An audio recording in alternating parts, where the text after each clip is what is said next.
we want you all to be heard. So we are there. I'm going to have some information that I'll keep with Stephanie here. But again, the message is that reach out anytime you need. We're here for you. But also when you're not in time to be proactive. So we all have exams. We all get stressed out. We know things are coming up, down, around. So myself, need the support when the time comes, but just knowing it's there is awesome. So I won't keep you any further. Good luck to both teams, and obviously, let's go UNB!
All right. Good afternoon, ladies and gentlemen. I'm Luke O'Grady, and welcome to the G. Forbes Elliott Athletic Center for some great ACAA volleyball action, where the Seawolves are taking on the Crandall Chargers. We would like to acknowledge that the land that we are on and the land that we gather is the unceded and unsurrendered traditional territory of the Wolastoqiyik, whose ancestors, along with the Micmac and Passamaquoddy nations, signed peace and friendships treaties with the British Crown. The St. John campus is located at Menaquask, now called St. John. Menaquask today is the home of many diverse First Nation, Inuit, and Métis people. Our live broadcast is brought to you by ACAA TV, powered by Sports Canada TV. Be sure to subscribe to our Seawolves YouTube channel for all the action this season. The Seawolves are dedicating home games this weekend to Bell Let's Talk Day, coming up on January 25th. The Seawolves are joining in to help create positive change for mental health. When it comes to mental health, it's important to support ourselves and each other.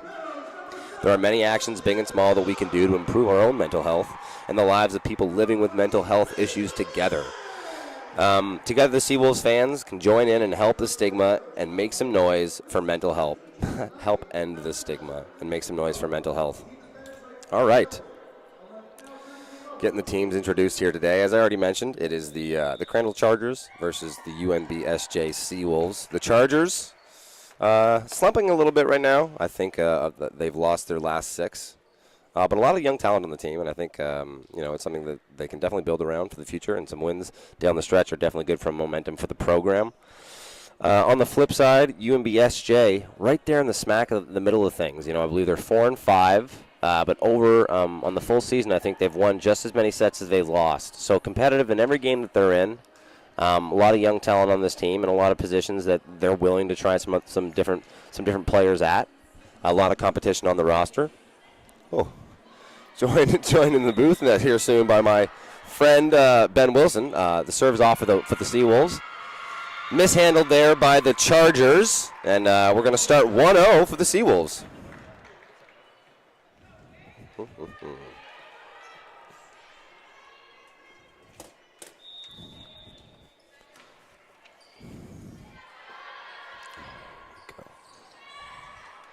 Handled well by number 9 for the Seawolves. That's Patricia Bro. 2-0 now for the Seawolves. Back serving for the Seawolves. That's number 4. That's Jane Campbell. She's the third-year setter out of Sussex. She's had a very nice season so far.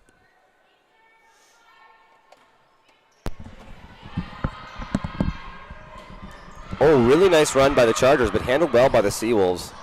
That's just a great point by the Seawolves there. You know, as the volleyball game goes on, you're definitely going to find yourself in those positions where the other team gets a good pass and is able to run their offense. Seawolves there, calm and cooled, controlled, takes a nice pass off the hit. We're able to run their offense in return and take the point. Now going up 3-0.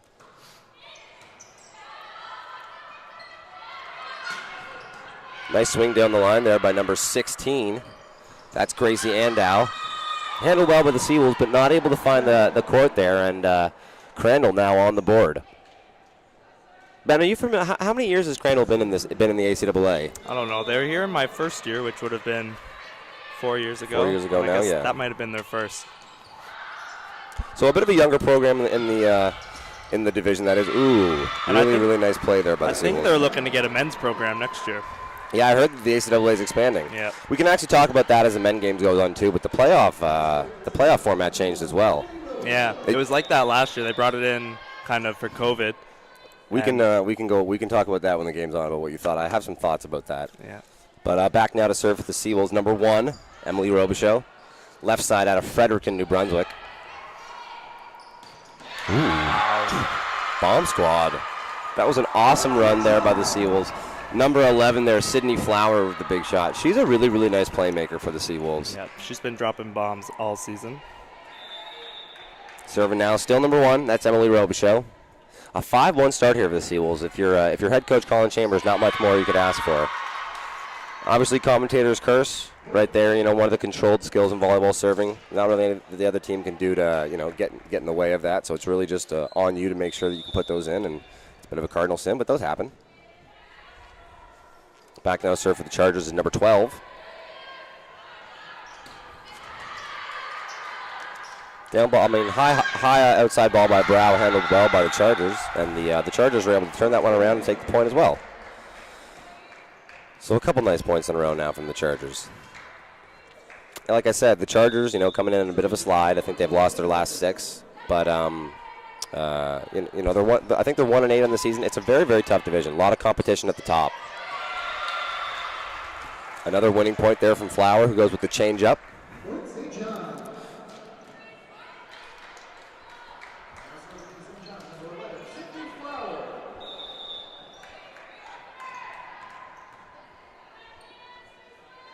Flower now back to serve. Ooh, back-to-back miss serve from the Seawolves. It's hard for them to capitalize on the good play that they're putting on the court when they're not able to run streaks together with their serves. So a couple back-and-forth points now. Back to serve. We got Gracie Andow. She's a first-year outside from Jackson Falls, New Brunswick.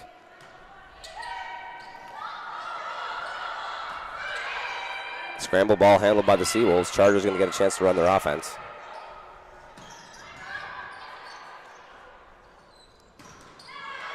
Ooh. Nice hands there by Campbell to find her outside hitter. Ooh, a little bit too much tempo there by the Chargers to run their offense. But some nice defense at the net there by number 3 to take the point. That is Janelle Blanchette. She's a second-year outside hitter as well as libero from Hebron, Nova Scotia.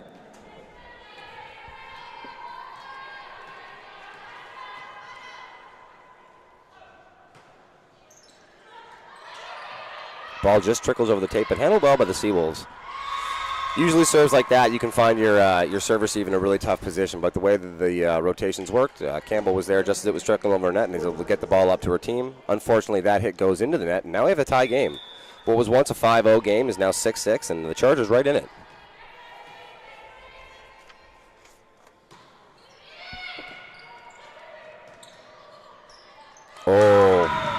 that's a miscommunication there. It started from a really good serve from the Chargers. It was, one of those serves where you're not sure if it's going to be in or not. Bro, number 9, just decides to play it, and an off ball there falls in the middle of the court when the rest of the Seawolves aren't able to communicate whose ball that is. Seawolves are finding themselves a little bit out of system here. Just need to regroup and side out. On the flip side, this is kind of exactly what you'd want if you were the Chargers from the start that you had. They've rebounded really nicely and are putting together a couple really nice plays. There you go. Seeing a lot of that kind of tip more recently from setters. The full double hand tip? As opposed to just the one hand. Yeah. Very sneaky. Sometimes catches you off guard. I think sometimes, too, successful. Depending on the way that it's handled, that's something that the ref can be looking for as far as a carry. I think when you do it with the one hand, you can get away with it a lot easier. For sure. Oof. Bro struggled up a couple times so far. That little one-hop down ball over the net. She's caught the tape a couple of times. So, Bro, I don't know if you mentioned this. She's typically the libero. Yeah. And the Seawolves are going through some injury stuff, I think. So, a bit of a position change for Pat and Dominique. Oof. Seawolves scramble and just get it over, and the Chargers will be able to run their offense. That's the second time they've run that play, so that seems to be their free ball play. On that free ball, they get that tandem going into the middle. I think you could probably call it a cross or an X as well, depending on, what the call is from the coach. But really, they're just trying to get a player in the air first to occupy those blockers, and then a second player coming around at a second tempo, where they should have an open swing. And both times they've ran it, they've won the point. So lots to like from the Chargers so far. I think we said, what was once a 5-1 game. The Chargers have now rattled off 9 of the last 10 points and are securely in the lead here. If you're the Seawolves, I think, if you're head coach Colin Chambers, you're really, you're like smack dab in the middle of the playoff race within this division. This is a game that you really, really need to win. And it's also a game that when it comes down the stretch and you're looking at sets for and sets against, this isn't really a game that you want to be dropping 1 or 2 sets to the Chargers. A 3-0 would probably be, the most... I think to some extent, and this is no disrespect to the Chargers team, but I think the Seawolves have high hopes, and I think that anything less than maybe like a 3-0 or a 3-1 would be something that Colin Chambers would be maybe a little bit disappointed with his team with. And on the flip side, if you're the Chargers right now, you have to be happy with the effort that your team has put forward so far. I don't think many people would have given you a chance to win this game coming in, just based on the record so far, but head coach Colin Cook has had his team ready to play. Colin versus Colin. Colin versus Colin. So some really, really, really nice serves in a row from Gracie Andow. I find these games right after the Christmas break, it's normally about errors. Everybody's coming back a little bit sloppy, and if you can just find a way to limit your errors, you're going to find success. And Campbell decides to go with the back set there. Great pass. That's 2 times in a row where Campbell decided to go with the back set to the right side, and number 12. Sorry, I apologize. Jesslyn Roy. I hope it's not Jesslyn Waugh. I'm gonna pronounce it one way for the rest of the game, and if I'm pronouncing it wrong, I apologize. It's about consistency. Yeah, but Jesslyn Roy, 2 really nice approaches where she wasn't actually able to find the ball in her wheelhouse, and that's a lot of what the setter's job is here. It's especially with volleyball, with the setter and a hitter, it's not always a 1+1 situation. You're hoping that your setter can bring the most out of your hitters, and maybe 1 + 1 = 3 in that kind of situation, elevate each other. So finding that rhythm and that connection, especially after the Christmas break, can be a little tough, and it's probably something that the Seawolves are going to want to work on here today.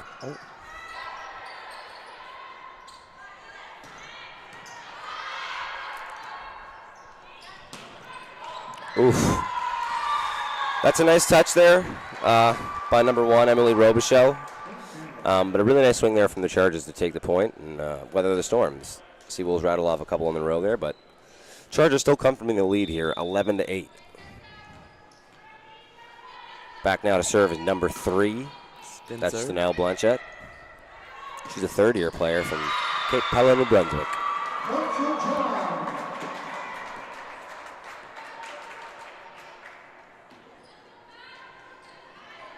Back now to serve is Bro.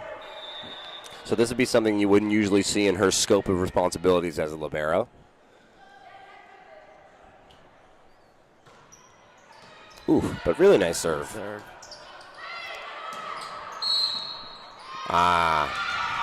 Net error there by the Seawolves. A little too greedy there at the net. little contact, and the Chargers going to take that point after what was a nice serve from Bro.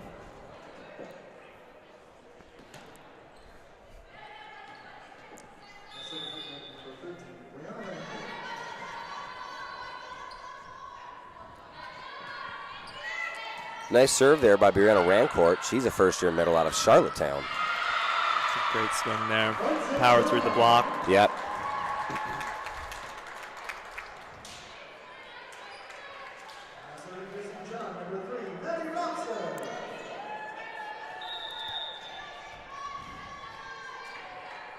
Maddie Robson back now to serve. Maddie Robson, one of the most tenured players on this team. No one on the team more than 3 years tenure on this team at the moment. So a bit of a young team. That's a good up. But yeah, good. Yeah. I thought she got there too.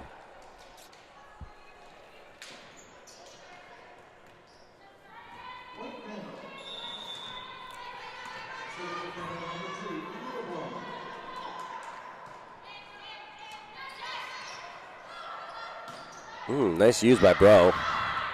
A bit of a scramble play there by the Chargers. Oh, wow. Oh, interesting. Okay. I was expecting Campbell to try and put that to pipe, but she tries to go all the way across to Power, and the Seawolves aren't able to capitalize there. Crandall putting a lot of pressure on UNBSJ's serve receive here, resulting in a lot of free balls back their way, giving them an opportunity to score. Crandall also just in there on the scramble points too. Yeah. When things are getting a little messy and you're off tempo, you're not running your offense, you're throwing over free balls. It seems that on those points, like maybe even like this point for example, on those points the Chargers have got the better of it so far. Oof. That's another one where Campbell tries to go all the way across the court and Robichaux isn't able to find it. I think to some extent, I really don't mind that set going to pipe. I know theoretically you have Bro there in the middle back who maybe not typically is your pipe swinger. Right. But you've been having success with it so far, and I think it's a lot easier of a set for Campbell than it is to try and get it across, all the way across the net. Seawolves get a little lucky there with a missed serve, so they're gonna take the point and the serve themselves. Campbell now back to serve, which is a good look for the Seawolves. They have three attackers at the net. Just out. Unfortunately, they aren't able to take advantage of what is likely their favorite rotation there. Campbell put that one long at the back, and the Chargers take the point.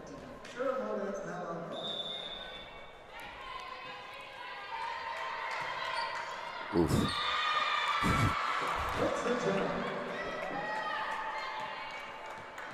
That serve just a little too short. Sarah Maud Melanfon, a little surprised that that one ended up the way that it did.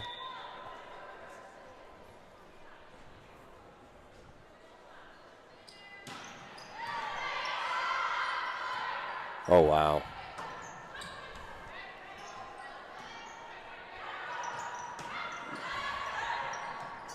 Wow.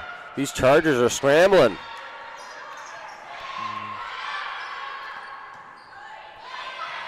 Yep. Nice touch. Ooh, that's a little tight. Got to fight for another one. Wow. Crandall going to run their offense here. I don't know, yeah. No touch. Oh, what? Oh, okay, Yeah, perfect. exactly. Yeah, exactly.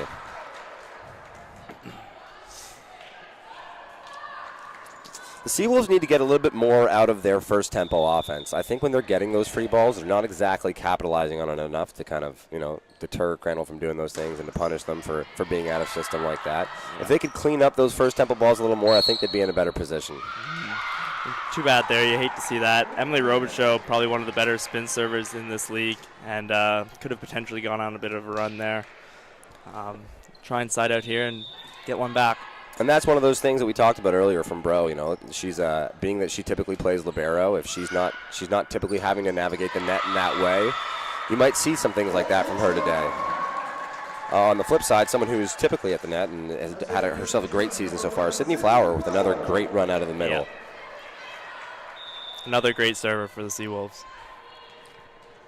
Look at man, she's all the way off the basketball court. Really nice serve. But handled well by the Chargers. They're going to be able to run their offense here. That'll be tight. Ooh, no net.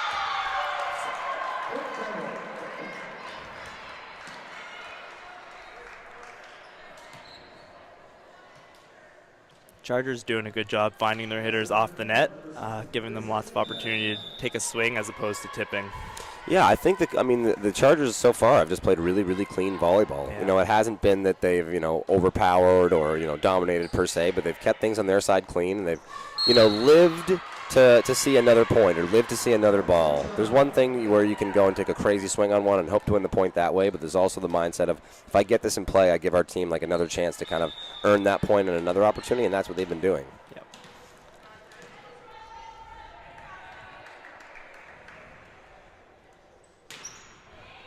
Oof, that was a tough serve. Good dig. Oh. Bro with a high, hard attack there. I don't know if that would have found the court, to be honest. Yeah, and I think the libero knew that too. After she touched it, she put her hands up, thought it was going out. Yeah, it's one of those tough ones where, you don't want to be the person that watches the ball land in. Mm-hmm. You'd rather, if it's close, you'd rather err on the side of touching it, but there it just goes off her hands, and the Sea will steal the point. A couple really nice serves here by number 12. That's Jesslyn Roy. She's from Charlotte, New Brunswick. Good swing, eaten up well by the Chargers. That's a tip. It's gonna be just But no out. touch on that one. And here come the Seawolves. So what was pretty much a 4 to 5 point lead all game for the Chargers after that first initial run. Now down the stretch here, we're in a 1 point game.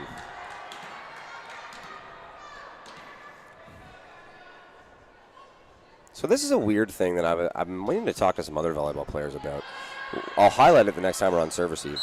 Both the liberos on this team start with their feet like completely turned away from the serve receiver, and then as the ball's tossed into the air, they'll turn towards it.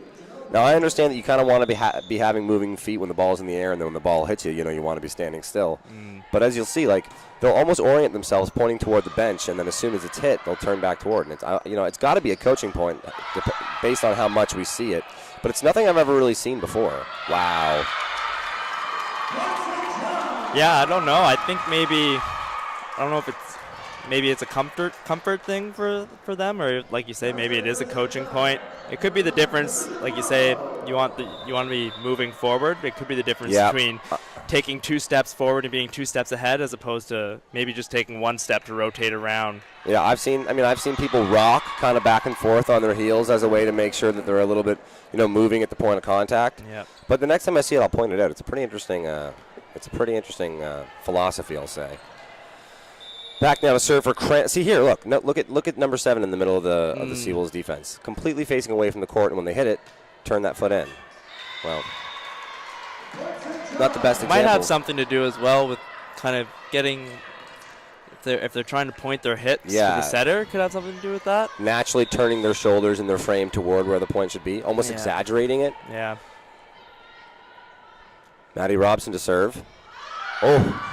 Good communication there by the Chargers. It looked like number 16, Gracie Andow, had some inclinations about maybe touching that, but good on her team to be vocal and let her know that's going a little late, and she's there to the last second as you probably coach into her.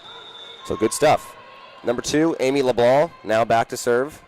She's a second-year setter and libero and outside from Scotland Island, Australia.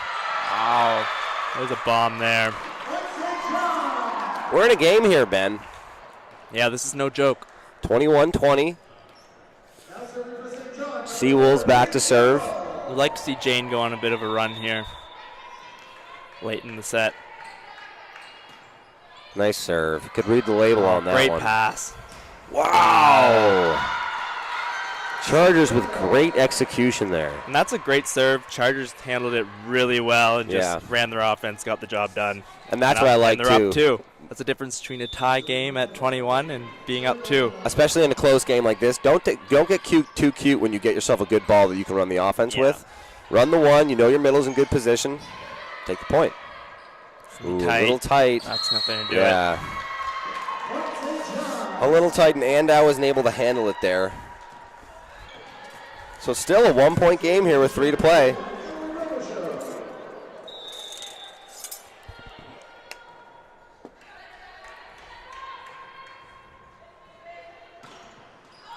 Oh, that's so unfortunate. One of the better servers on the team, Emily Robichaud, Hard to say if that would have gone in if it hadn't nicked the net, but, you know, it did, and unfortunately it trickles out of bounds, and the lead is raised back again to 2.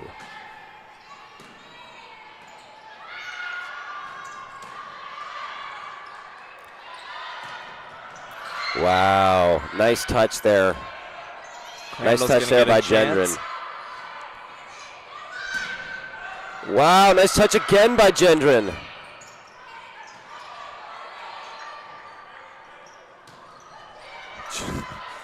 Robichaux handles the ball off the hands. No touch on that one too, I think. Crandall did by the Chargers. Crandall did a great job there, just getting digs, moving their offense around. The Seawolves were kind of helter-skelter that whole rally. Didn't really get a chance to regroup. Crandall able to remain calm, cool, collective. Got the job done. Yep. Match. Lots of stuff to be happy about if you're the Wolves. You know, you got hands on every one of those pieces, and on top of that, you turn those contacts into running your offense back the other way. But the Chargers just stayed disciplined, were able to run their offense a couple of really, really nice times, and finally they're able to sneak it off the hands and take the point. Yeah. So now, 1 point away from taking this first set here. Yeah, Crandall playing really good volleyball. For the Seawolves, you almost wonder if it comes down to errors. Couple missed serves late in the game. Yeah, from the players that you need those serves to land from. Yeah. Some of your more tenured players on this team.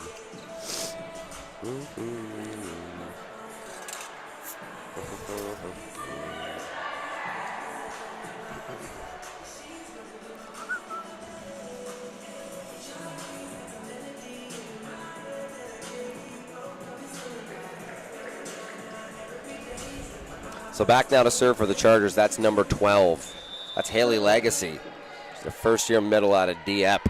Seawolves out of timeouts here. Standing float. Handled well by the Seawolves. They try and run the pipe, but what looks like a bit of a... Oh, wow.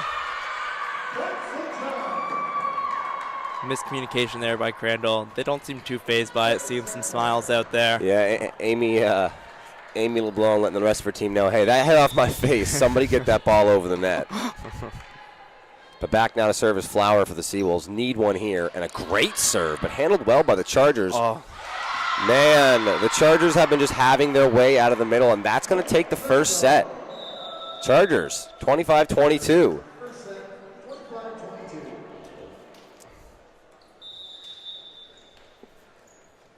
So I think if you're the Seawolves, that's a bit of a cold water wake up call there.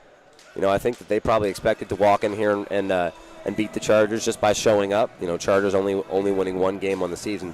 But the fact is, in a competitive division, you have to go out and earn your wins every week. Week in and week out, the best teams do, and we're going to need to see that from the Seawolves if they want to compete in the playoffs this year.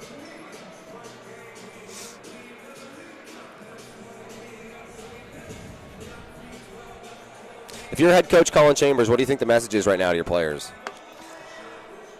I think for them it's going to come down to errors, and they probably all know that. I think Colin knows. He might just be reiterating the fact, we're back on the service line. We're not giving ourselves a chance if we're serving balls out the back. No. I think Seawolves could tighten up their serve receive a little as well. Some tough serves coming over from Crandall. But we've got to find a way to handle that. Yep. Not giving their setter much of a chance to run their offense. A lot of tight balls. I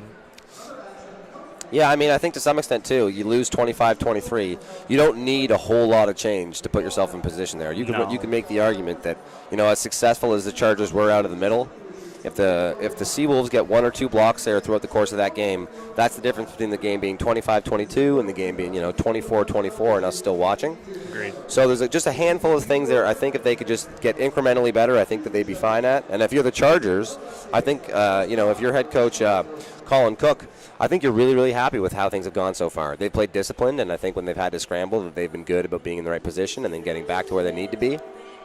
Yeah. They haven't been shooting themselves in the foot. When they were up, they were making their serves. It would be a little bit of a business as usual message from Coach Cook. Yeah, for teams that tend to be at the bottom of the totem pole, I find going into weekends they've always got a small list of things that they want to accomplish. And I'm not sure what's on Colin Cook's list, but I'm sure it's keep it clean, work hard. Yep. have fun. Sure serves. Just go out and have fun. See what happens. And honestly, it looked like they were having fun. Yeah. Even when the game was a little bit closer down the stretch, it didn't look like the moment was getting to the Chargers. They were having some fun. That's honestly, that's what some of the best volleyball is generated. Just out there having fun with your friends. Without a doubt, what you'll realize, too, as athletes, I'm sure everybody at home listening would agree, that when you are playing your best, you're absolutely having fun. Yeah. So come on, Seawolves, have some fun out there. Yeah, keep it loose.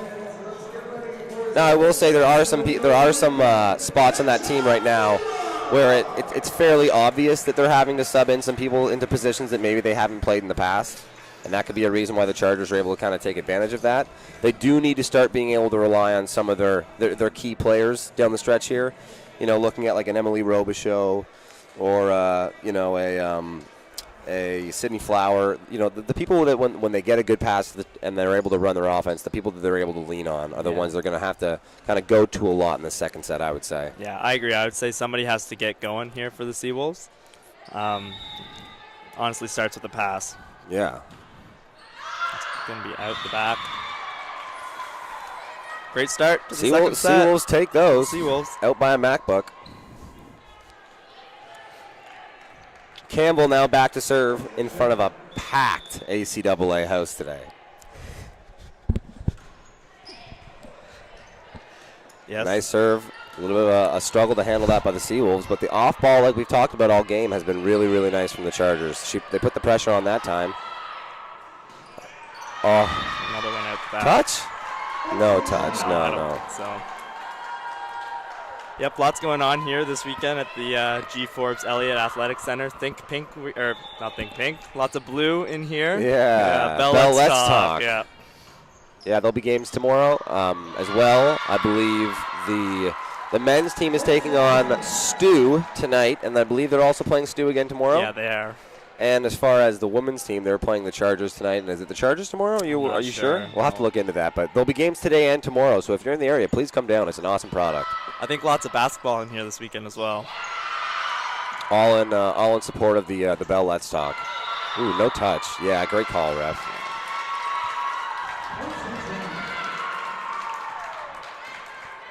And this is kind of what we talked about. Limit the errors, put your serves in. You should put yourself in a good position all the time.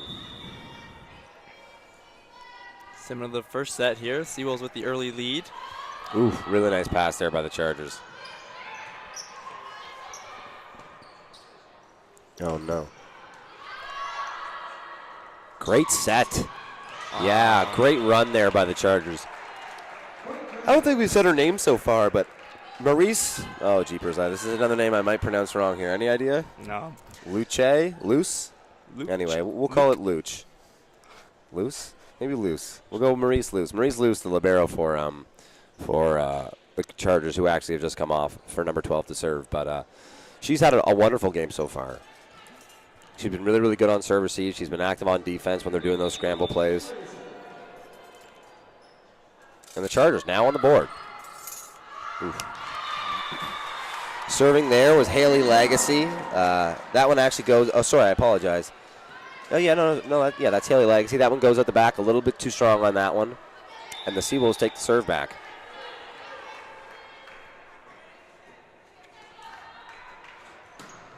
Ooh, awesome serve. Great hustle. This will be a tough one. I think that's good. I think it's good. Oh, I don't know. Yeah, and he may have had a better angle on that one. Absolutely, and as you know, the refs are always right. Yeah, they are. Yeah, they're the ones with the whistles. Nobody else gets to change the call. Yeah. So from the booth, it's hard to say. So what happened exactly. there was the ball went outside the antenna as it was traveling back over the net.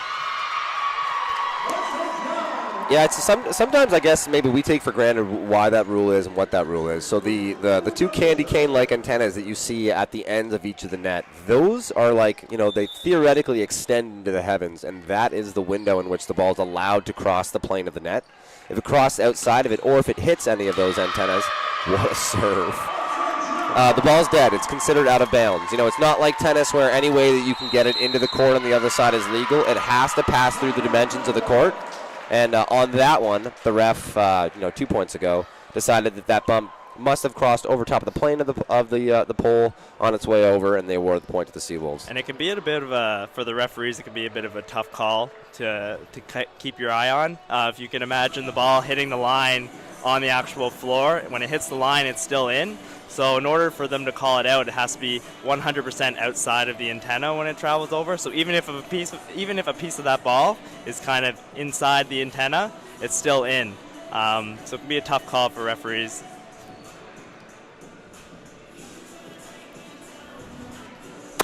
But for the Seawolves, I mean, this is exactly how you want to start the second set. Yeah. This looks a little bit more like I think a lot of people were expecting this game to go, and it kind of does go back to the things we talked about. They're putting their serves in, and they aren't shooting themselves in the foot. If they're forcing the Chargers to go out there and just play straight volleyball with them on the court, it's seeming like they're having the advantage, at least so far in the second set. If you're the Chargers, I would say this timeout is, listen, hey, let's get a pass. We've been running our offense really well when we do get a pass. I'd like to see that offense start through the middle right now and then expand out, because it looks like the middle hitters right now have been their most effective. And that would probably be the message here. Let's get a ball to our setter and see if we can't get a nice one-on-one opportunity in the middle. Yeah, almost seeing the roles reversed here compared to the end of the first set. We now see Crandall serving balls out the back, UNBSJ just keeping balls in. Wow. Great serve. Emily Robichaux with an awesome spin serve. And this is what we talked about last game. Robichaux is one of the stronger servers in this league, especially from a spin serving perspective, and definitely someone that they're hoping to rely on when they want to go on these long serve streaks.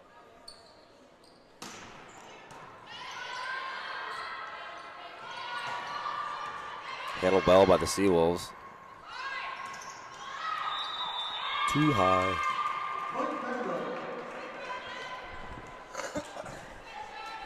Seawolves aren't able to capitalize there as Bro just hits the tape of the net and it drops down on their side. So a good timeout there by Colin Cook. Chargers take one back, and now back to serve for them is number 16. That's Gracie Andow.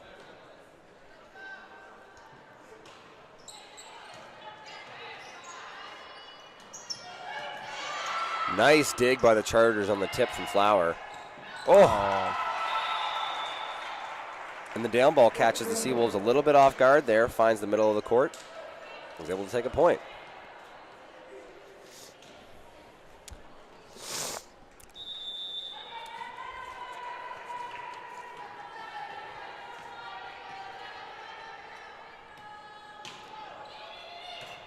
Serve handled well by the Seawolves. Oh, interesting. Oh, wow.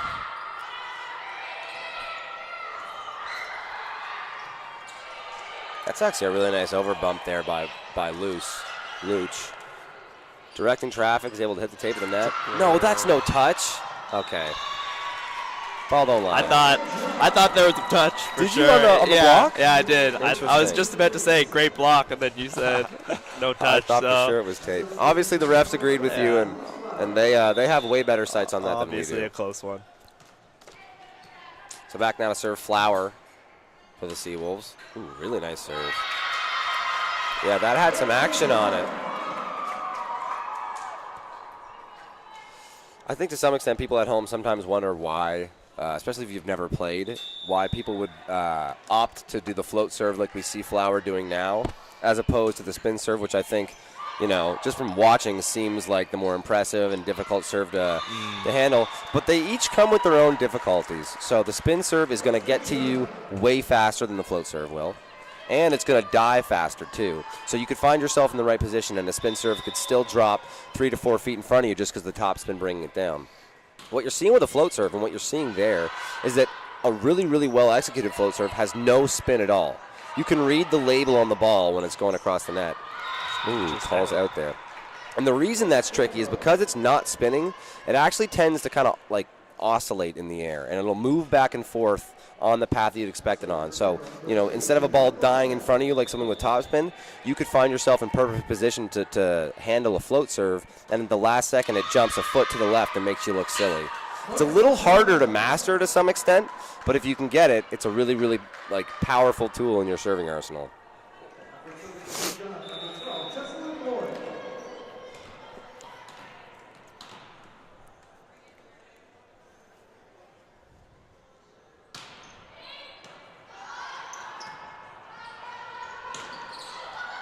Great fix.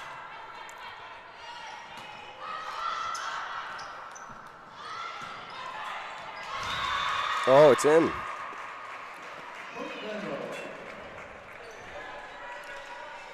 Couple nice points in a row there by Crandall, who are now up to 5 points on the set. Back to serve number 13. That is Brianna Rancourt. She's a first-year middle out of Charlottetown, PEI. This is actually a fairly young team. It looks like on the whole team they only have one player that's even in their third year of eligibility. Wow. So lots of young talent. Colin Cook obviously trying to find out throughout the game, what his best lineups are and where the best chemistry is, and that's going to happen with young teams.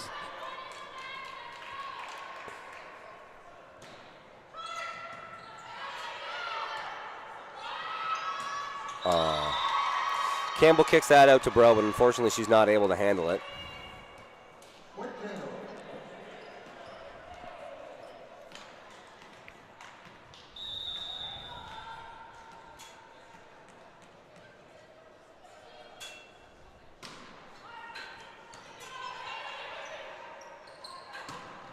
Wow. Two things. Great run out of the pipe. Great dig. Oof. Oh! Oh, wow. So Sydney Flower. Looks like we have Sydney Flower running a C-ball. So back row out of the right side. Not something you typically see from a middle. Yeah, typically with the way that most volleyball teams set up, when you find your middle in the backcourt for that serving rotation, they're usually occupying the left back spot, but they're occupying the right back spot, so she can still kind of remain an option offensively. Campbell able to find her there for the point. And it looks like Sydney, typically you have your libero taking out the middle.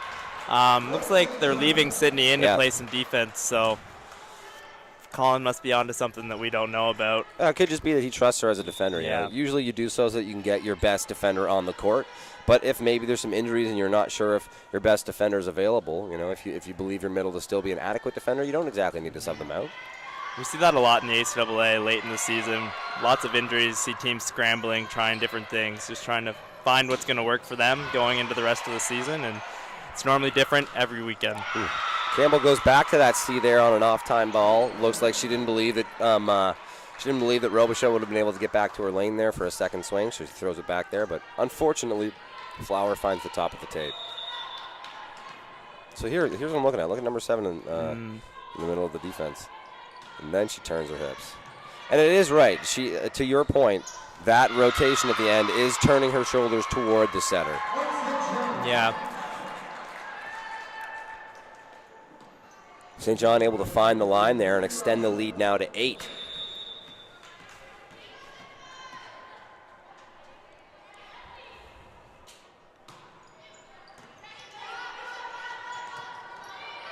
Chargers just going to have to get it over. Nice pass by Robson. Big swing by Robichaud.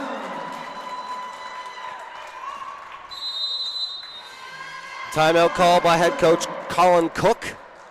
Obviously going to try and right the ship here. I mean, you're down 9 with 8 to play on the other side. You're in a tough position. I think, it's really hard to say any one thing in this huddle that you think could make the difference. Any in-game adjustments that'll, close a 9-point gap. But it could just be a breather. Maybe he's not happy with the effort that's going on right now, or thinks maybe they're getting a little bit sloppy as the score gets away from them. So just settle them down, make sure that they're aware of a couple of goals that they should be doing when coming out of this timeout, just to make sure they're focused on the right things. Yeah, it's not about being a lot better out of this timeout, just a little bit better. And then on the next point, a little bit better and a little bit better. And at this point in this set, just looking to find some momentum probably going in to the next third. set. Yeah. I agree. If they could finish strong here, maybe finish point for point, it should be the right momentum that they need to make sure that they're in it in the next set. Yeah. On the flip side, kind of a tale of two sets so far. We were saying last set that Colin Cook was talking to his team and just saying, hey, business as usual, keep up what you're doing. I think that's probably what the message was for Colin Chambers and his team in this timeout. I like what I'm seeing. You guys are scrambling well, and when you are able to get it up to the offense, we're running our offense nicely.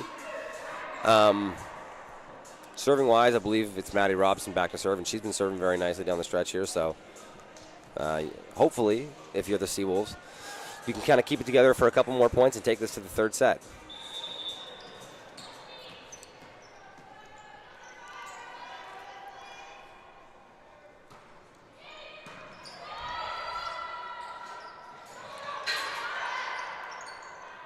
Wow. Wow. Wow. Lots to like there by the Seawolves. The tip was handled really nicely by Robichaux, and her kind of over-the-shoulder bump is able to drop it right into her setter. And on top of that, Flower had done a good job of getting off the net and making herself an option for her setter. And once it gets to her there, she's able to go and capitalize.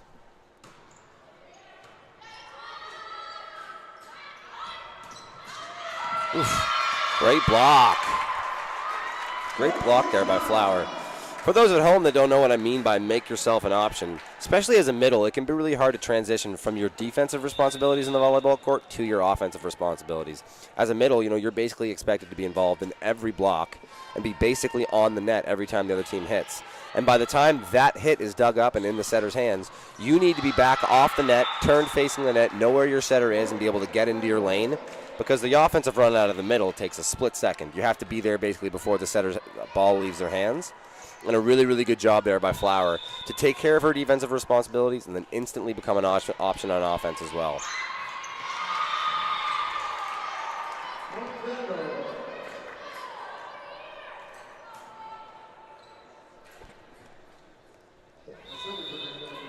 Nice serve there by number 15.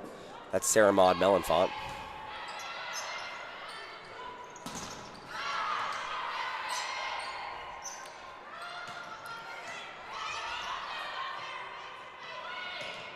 Ooh.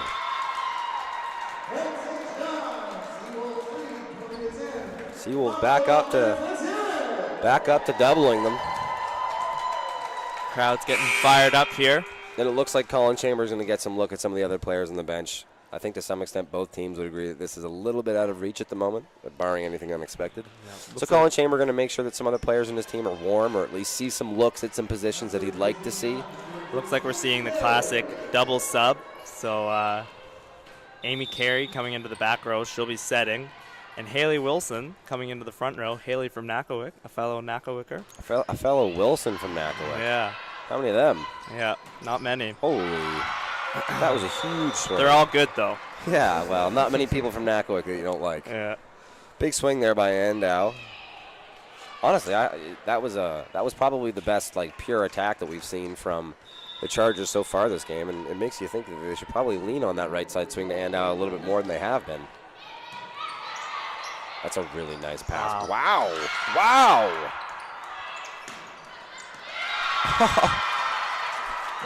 I mean, that was a little scrambly, but lots to like there. We just saw Wilson, and we just saw Amy join the game, and right there, really, really good tempo for them to find each other. Unfortunately, it's blocked, but on top of that, Andy is able to, get the dig on the ball. They kick it back out to Robichaux, who's ready and is able to find the backcourt there. Yeah, sometimes it can be tough coming off the bench late in any game, but here we are in the second set. Those two guys haven't seen the court yet. They come in and looking fresh. We got another.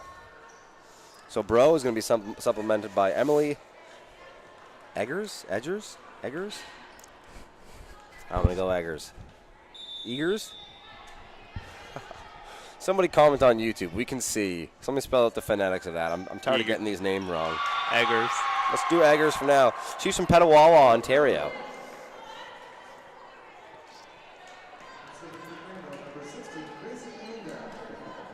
So back now to serve number 16. That's Andow.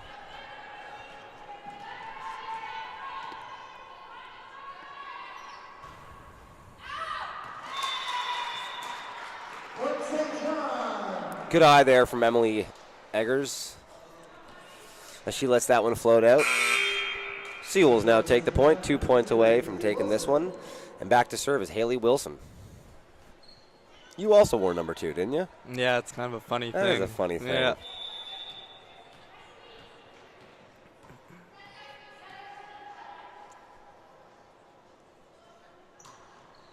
Oh, I thought that was actually a really nice serve. Unfortunately, it falls a little short, just taps the tape. And the Seawolves' aspirations of doubling their opponent this set are all but lost. Oof.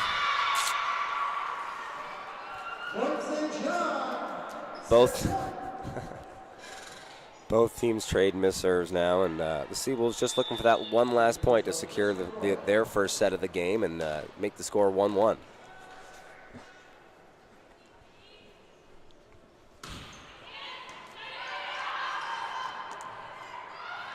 Oh, honestly, really, really nice job there by LeBlanc to pop that up and give her swinger a chance. But unfortunately, number 1 there, that's Hannah Drewert, isn't able to get a good connection, and the Seawolves take that set. Is that saying that she's from Denmark? Oh, I don't know. I don't want to make one that. One of the locations here is Felton, DE. I'm gonna look that up. That might be the first person I've ever seen from Europe in the ACAA. Yeah. Side note, don't forget to follow the Seawolves on Facebook, Instagram, and Twitter at UNBSJ Seawolves. And if you're listening to this right now, you found our YouTube channel. Don't be scared to hit subscribe and come back next weekend or tomorrow. So it's Delaware. Oh. It's funny, if they're from a different country, they'll say Australia, but if it's America, they'll still give us the state, eh? Like we know.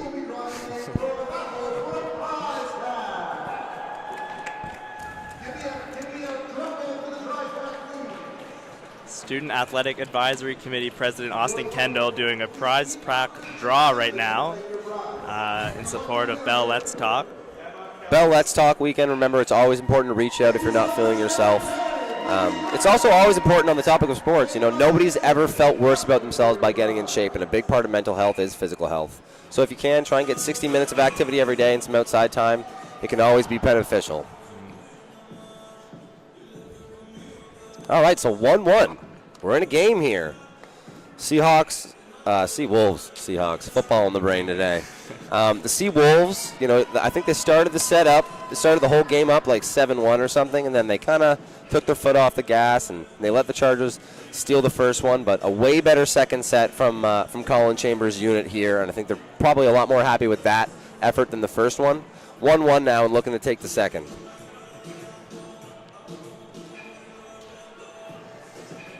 Looks like we're seeing this. Oh, actually, no. So we made some comments about, you know, late game switching and who was going into the game, and how it looked like Colin Chambers was trying to try out some different lineups when it looked like the game was in hand. But coming into this set, it looks like he's sticking with some of those substitutions. It's an interesting choice, considering, you know, the people that, you know, got them to that 20-10 score in the first set are probably being supplemented now at the moment. But some people that Colin Chambers want to get some look at, and some people that he thinks maybe would give them a better chance down the stretch. Haley Wilson is looking like she's staying in the game. It also looks like number 12, number 12. Oh, Jesslyn Roy's been in the game. Okay, so it looks like maybe that's the sub we've seen so far. Looks like we're going to see the double libero tactics here from UNBSJ Seawolves. So they'll have one libero whose sole responsibility is serve receive, and the other libero will come in to play defense. Yeah, and I know people at home, too, if you're not familiar, would probably say, hey, you know, wouldn't both of those be considered defense? And they are, for sure, but they're definitely different skills. The serve receive is a totally different skill, or not completely different. You know, it is all just defensive volleyball, but it's a very, very different skill than playing defense throughout the point. It's a lot more moving and a lot more reactionary if you're playing defense throughout the point. And obviously Colin Chambers thinks that he has something strong with one of his liberos as a serve receiver and another as a defender.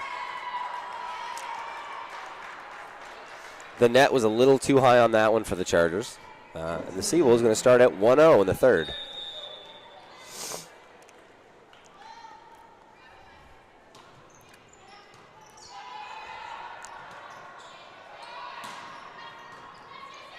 Down ball hounded really well there by Bro.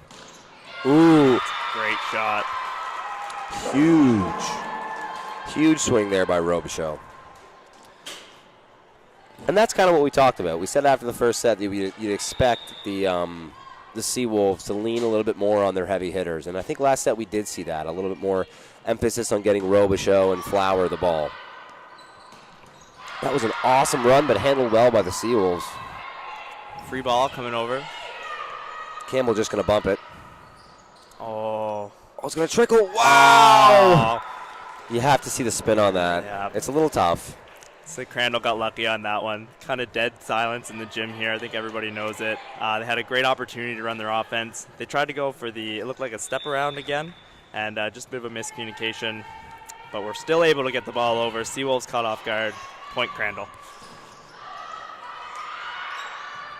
Oh, wow. I love that. Oh, I love that. Wow. That's that libero number 5, Reese Luce. Loose or loose, she we is apologize. just moving towards the ball. And, always. And just picking it up. I love how on the first contact she calls off her other defensive back there and says, I'll handle that. And then once it comes off the block, she's already there to take it. She just passed another dime, leading to Crandall's point. Dude, there's something to be said about, especially, us having played. Everybody in the team has an opportunity to fire their team up, but when a libero is really, really playing dialed, it might be the most, stimulating thing on a team. Yeah. It's good when you get a nice hit. It's good when you get a big block, but when your libero is everywhere and everything he touches turns to gold, it's so much easier to run your team. I find liberos just have to work that much harder to be good at what they're doing, and if they're working hard, it's contagious and everybody starts working. It's a great way to look at it. It's an effort thing. Yeah.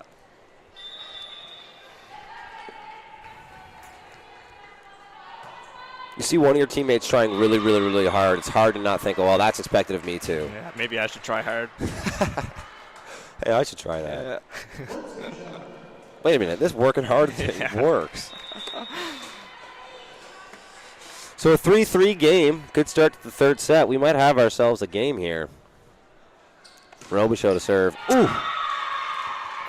When things are going well for the Seawolves, Robichaud is dialing those in. So, you hate to see her miss them just because it's so effective when she's able to make them. Her service reps are probably more valuable than others on her team just because of how often she's able to take points when she puts them in. Robichaud with a really nice, wow, I love that rep. That's one of those 1 + 1 = 3 things. Campbell and Flower there were completely on the same page. And, maybe another middle would have had, the ball would have been at the right height at the right time, but that one just felt like they were, it felt like they were dancing. A handoff, is able to hit off the tape there, and, hit off the hands and steal a point. It's a great serve. And Flowers follows it up with an ace.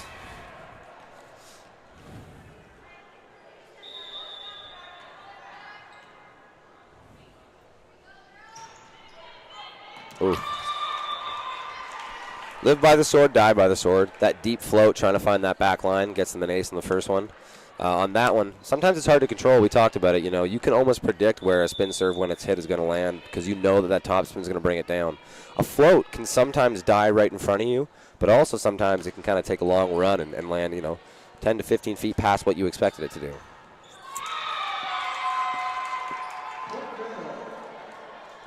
Bro not able to find a court there. That's one of the things that she's struggled with a little bit here today is that high outside ball. Yeah. When she's in tempo, it's actually fairly good, but when it's a little off tempo, she's had a hard time of driving it home. And that can be a hard thing to do for outside hitters that play libero. Yeah. Typically don't play outside.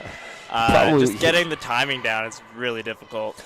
It's a hard thing to do as a, if you were someone that only ever takes rep at outside hitter, it's still not an easy thing to do. So, you do need to give Bro a little bit of the benefit of the doubt. It takes a lot of coordination and timing there to do that. And she's had some really nice ones so far, but it's also had a couple where, it's just a little bit, isn't able to find the height.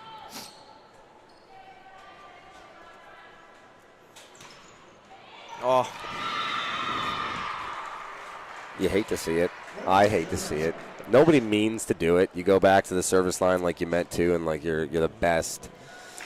But it is what it is. You take those. Yeah. There should be a rule like in tennis when you get a point like that, you have to say sorry. Yeah. I'd appreciate that. I typically do. Give him one of these. A little wave, yeah. My bad. Sorry, guys. Pat on the chest. Yeah.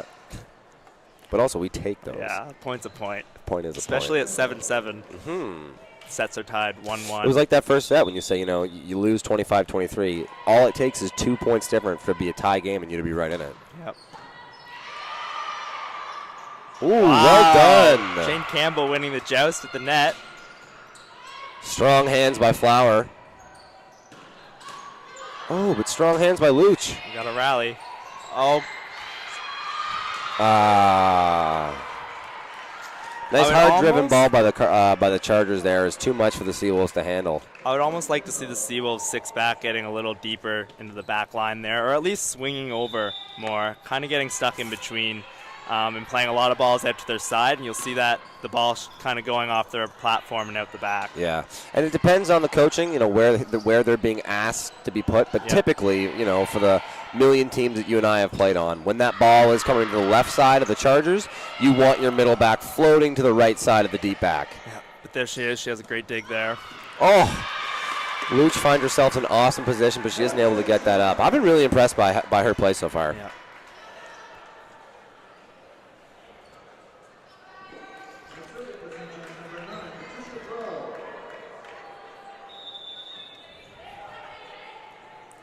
Bro now back to serve.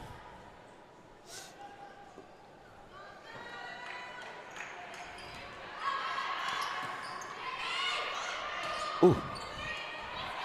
I like that. Even if it's literally just letting the ball fall off your hand into a down ball, do something other than overbump. Yeah. Put a little bit of pressure on the defense. Now there, obviously, it really doesn't make a difference. The Seawolves do a great job capitalizing and earning that one. But still, I like the mindset there. Yeah. That's what I think that should be the expectation at this level of volleyball. Unless you're, desperate need, or if it's really out of system, expect you to put a little bit of down spin, a little bit of something on that ball. Get a swing on it. Yeah. High off the hands, the Seawolves will be able to run their offense. Tip handled really well there by the Chargers. Oh. They try to return the favor, but a little bit too soft. Both teams here are moving their offense around a lot, seeing a lot out of the back row, a lot out of the middle, a lot out of the left side. It seems that the Seawolves are much more inclined to run the one or run the middle option when they have Flower in the front row. Yeah. When they don't have Flower in the front row, it seems that they're kind of straying away from that. On the other and on the flip side for Crandall, that's something that they can pick up on and know who's in the front row with them, if they can cheat to the outside or not, depending on if UNBSJ has their setter in the front. That's a really nice rep there from Haley Wilson. Got her hands nice, high and hard there on the block and able to send it back.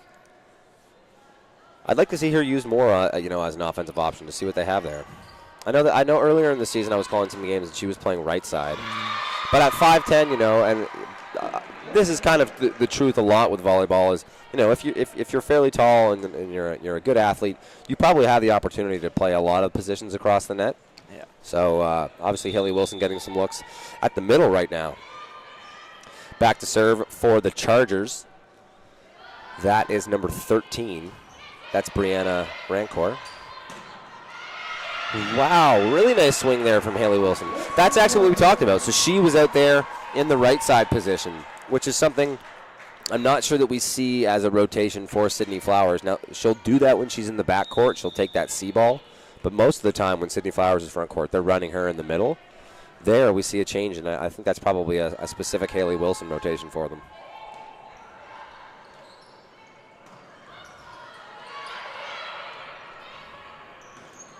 Wow, that was really nice there by Robichaud to turn her shoulders mid jump and get a high hard swing on that.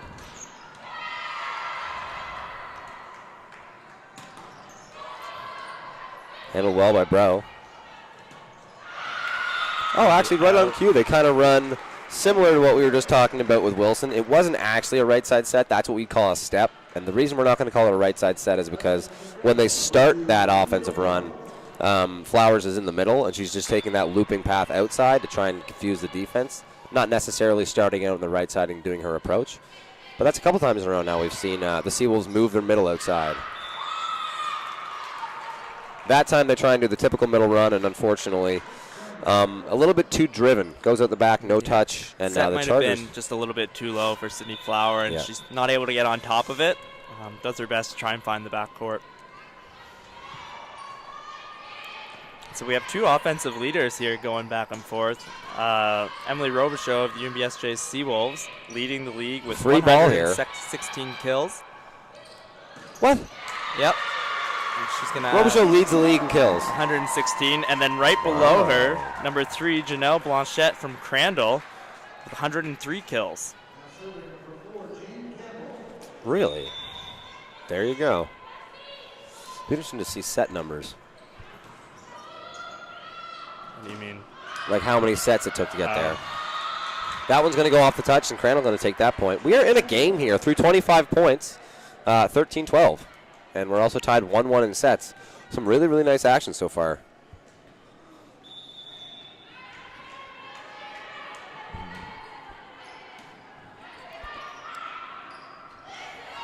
Wow. So that's a couple times in a row now, it looks like. Either Flowers has found herself a little bit too close to the net, or that the set hasn't just been high enough to where you would consider it her wheelhouse. But Flowers able to take advantage of it there and adjust and push a little tip to the outside of the court and steal the point.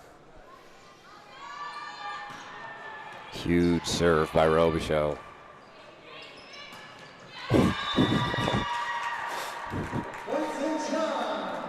Blanchette not able to find the court there. She drives that one into the tape. I think probably caught one of the Seawolves players in the tummy on their block. But a great serve from Robichaud put all the pressure on that one.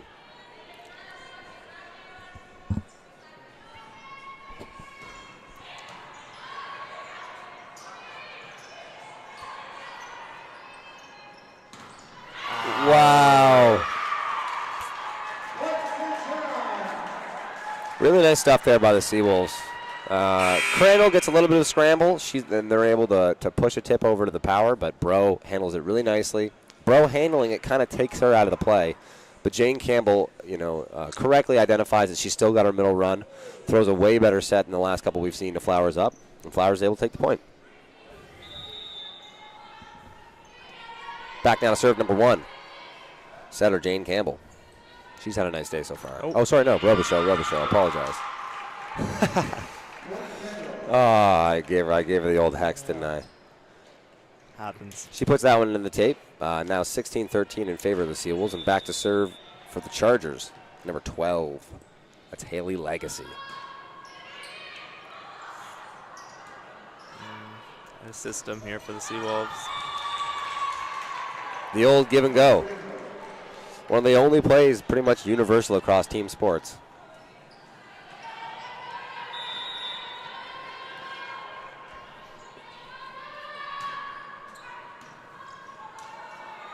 Strong serve there by the Chargers, and the game now a 1-point game. Just like that. Both teams completely in this.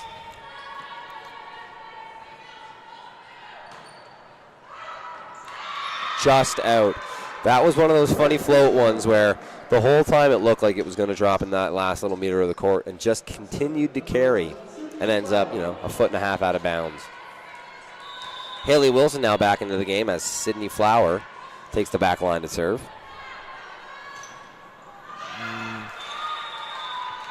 And that one going to be a bit too long.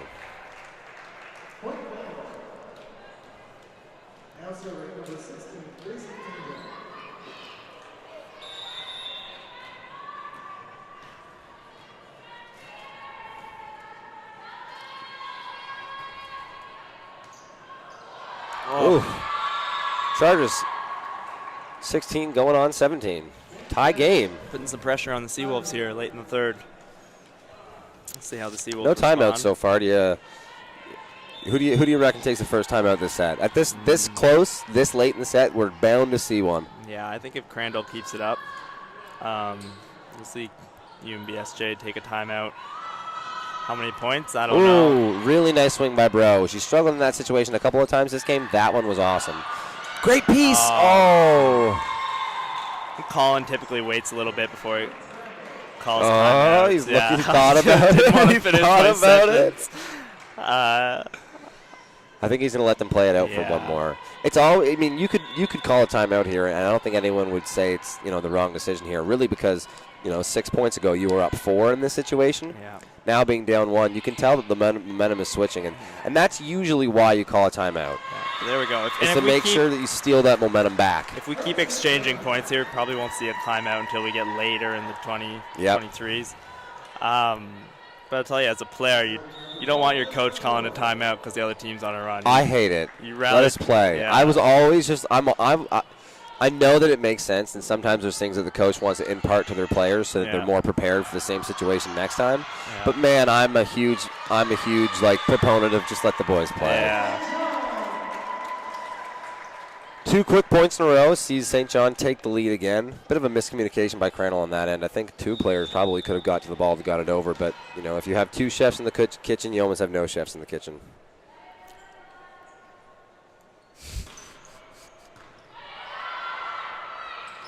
Really nice play by the setter there. Wow. Huge swing by Robichaux. Adds to her leading 116 kills. I think both middles are doing a great job of getting a touch on that pipe ball. They are. With just like one of the outside hitters to step in and maybe help out, and they might get some blocks. Some better. Yeah. And that's coaching too. You know, a lot of coaches.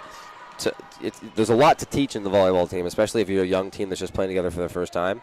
The rotations, making sure that everyone's in the right position, making sure that people recognize backcourt swings, and getting the triple block in the middle can sometimes come later in the season as far as, you know, teaching that technique. And it's something we would definitely like to see a little bit more of. It's honestly something we've seen a lot of so far this game is those touches off the middle and the scramble plays after them.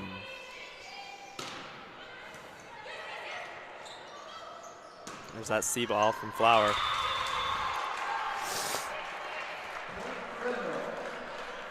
A little bit too hard driven.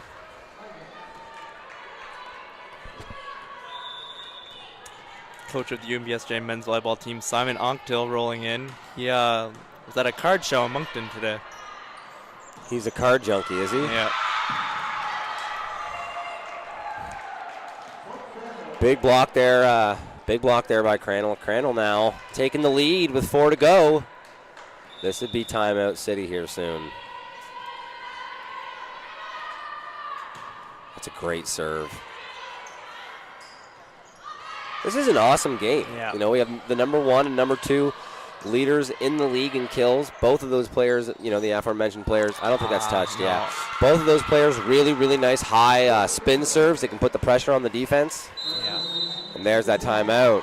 Seeing lots of rallies too, which is that's just entertainment. Yeah, that's why we're here. Colin Chambers takes the timeout now. This is you know, like I said, I prefer to let the people play out, but that's also from a player's point of view. That's a great coaching timeout. You know, it's in a position where you can't really afford any mistakes at the moment, and you got to make sure that everybody's head is in the right position. Yeah. And again, sometimes it's easier to see the forest from outside the trees. If there's anything that you think maybe your team isn't seeing out there that you can take advantage of, this is your chance to make sure they're aware of it. 100%. And just take a breather now while you still can. On the flip side, the Chargers have only won 1 of their 9 games so far this season, so they have to do a better job of learning how to win these games. When you get into these positions, you can't take your foot off the gas. You got to get 3 hard points here, and you'll be able to make it a 2-1 game. And once it's 2-1, man, the pressure is all on St. John.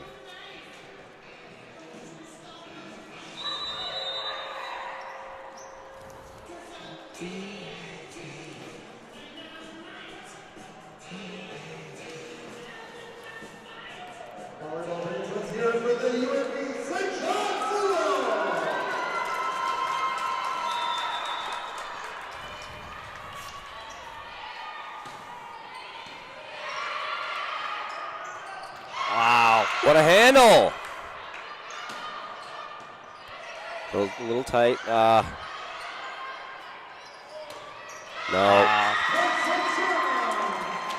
Coaching point. Another great run by the Seawolves out of the middle, and another great dig by the libero and Crandall. I know. I wish I felt confident enough to pronounce her name more. I should be saying it more. Back now to serve is Bro.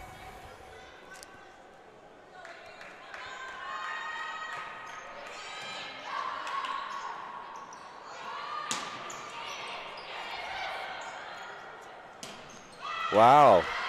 Campbell decides to go with all of her options there with the C ball to Flowers, and Flowers capitalizes. Oh. Just like that. Tie game. Looking at the refs across the way from the men's game following up. That's an all-star cast, isn't it? Oh, yeah. They're not messing around. No. Back now to serve is Bro again. Nice serve on the last one.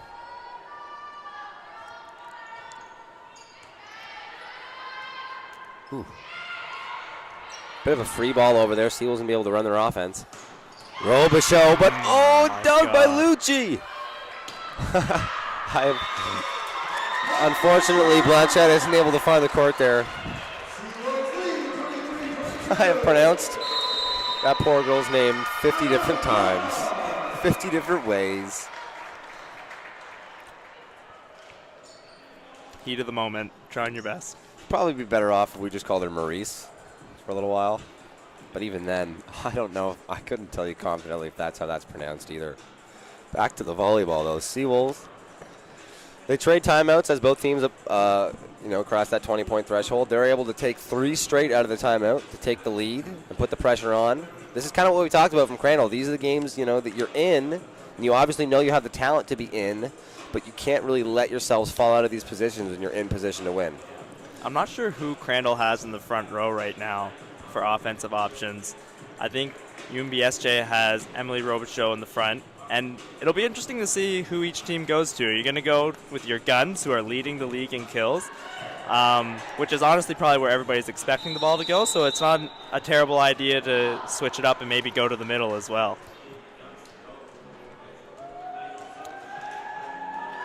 So it looks like Janelle Crandall University is in the back row.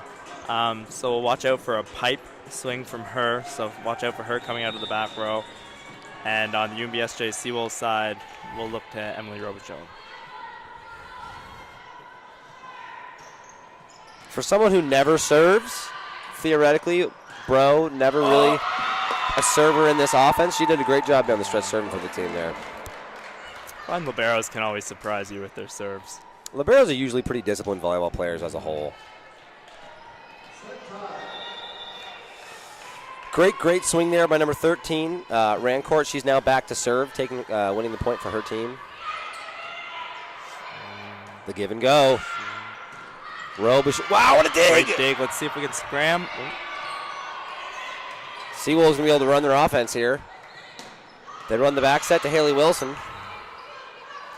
Tip. Handled by Robichaud. All right, live to see another day. Oh, but no! Still good. We're still good. Free ball. I think that one might have been going out, but handled by the Chargers. Robichaud again. Oh, how high's the net? She's going to want that one back. Great rally.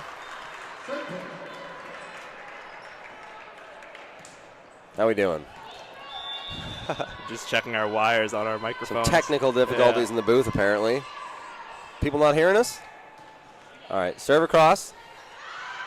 Ooh. Oh, wow. Wow. Crandall. That is a game of stretches. The score is 20-20, and then it's 22-20 for the Chargers, and then it's 23-22 for the Seawolves, and the Chargers rattle off 3 straight to win it. Crandall just not giving up there. You love to see that as a coach. No quitting your team. Hard work. Which I would go as far to say that's been led by the libero number 5, Maurice. Yeah, 100%. And you can absolutely lean on a libero to spark interest for your team and to spark momentum for your team. Especially in a game with just rallies nonstop. It's all about who's going to work harder. You're so involved. Yeah. Something funny about volleyball, man, where so frequently you get into this situation where you start trading wins. It almost feels like anytime anybody's on this side of the court, they're going to win it until the 5th set happens, and then anything is possible. Volleyball is such a funny game. It's all about momentum. And if it was a scale, you would be able to see it shift from one side of the court to the other. And one team will go on a run. They've got the momentum. Next thing you know, and it can be something to spark the momentum change, and then the other team's on a run. It's just back and forth nonstop.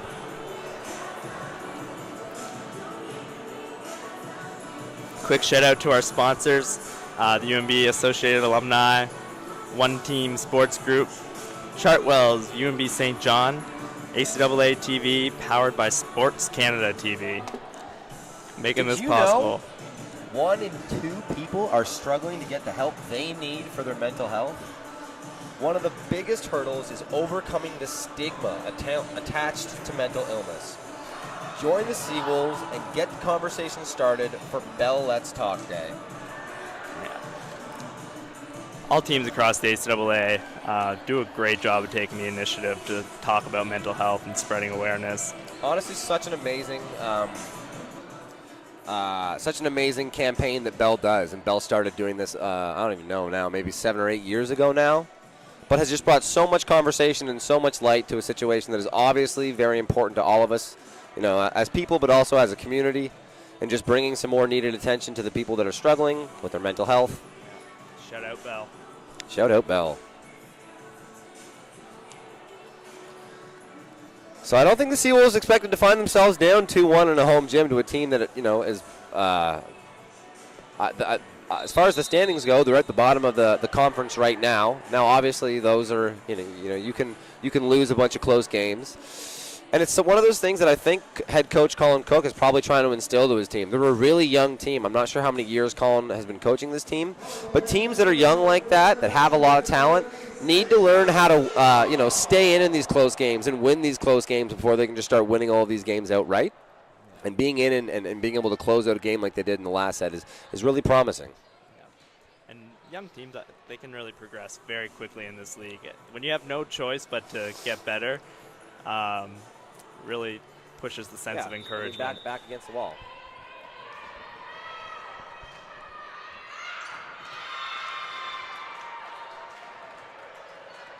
That one's going to go long to open the fourth set here.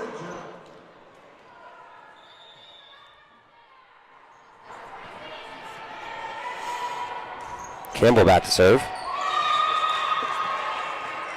So the teams trade miss serves there. Both of them going out the back about width of a MacBook, we'll say. Back now to serve for the Chargers, number 12. That's Haley Legacy. Ooh, that'll be tough. Wow, good job by Robichaud to get in there. That looked like there was some miscommunication, but somebody had to step up. I think that ball was in. We didn't see any flags in the air, so there's a good chance maybe the line judge didn't get a good look. But A little bit of a miscommunication. Seawolves think it was out. Obviously, we're on the other side of the court, so maybe we don't have the best view. But I also thought the Seawolves touched the net. I was surprised that there wasn't a call on that, too. So maybe the ball just doesn't lie.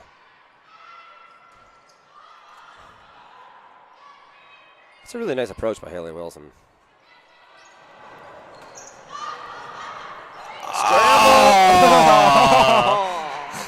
Desperation play.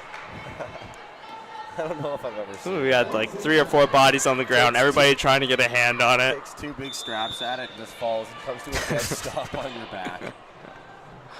Back now to serve is Robichaud. We've mentioned it a lot, but this is one of the people that the Seawolves need to see. I'm so sorry.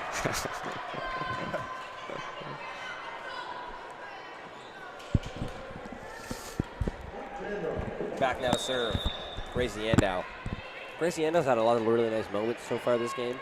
I think I'd like to see her included more in that offensive game plan.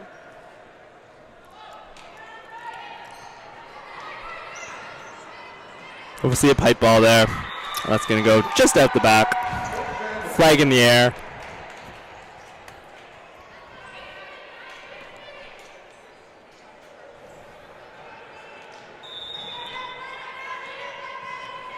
Number 16, Gracie Andow back to serve for Crandall. It's going to be short. Point Seawolves. Point St. John. Lots of missed serves so far this game.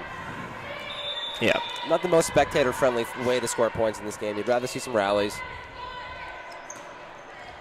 Oh! Honestly, that's not the most spectator-friendly either.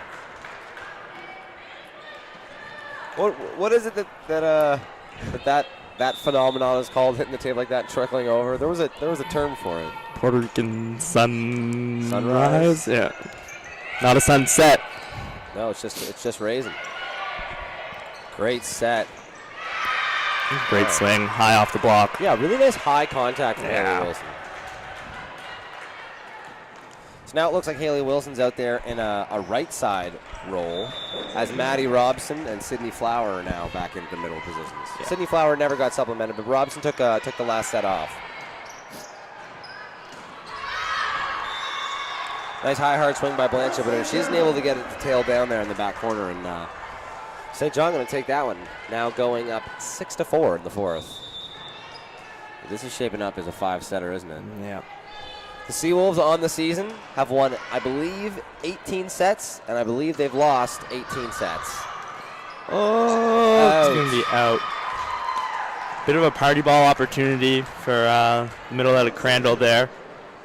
That was a really intentional little huddle there from Crandall. That was a, hey guys, let's get it together. Yeah, regroup. I love seeing that from a team. Oh, you gotta talk.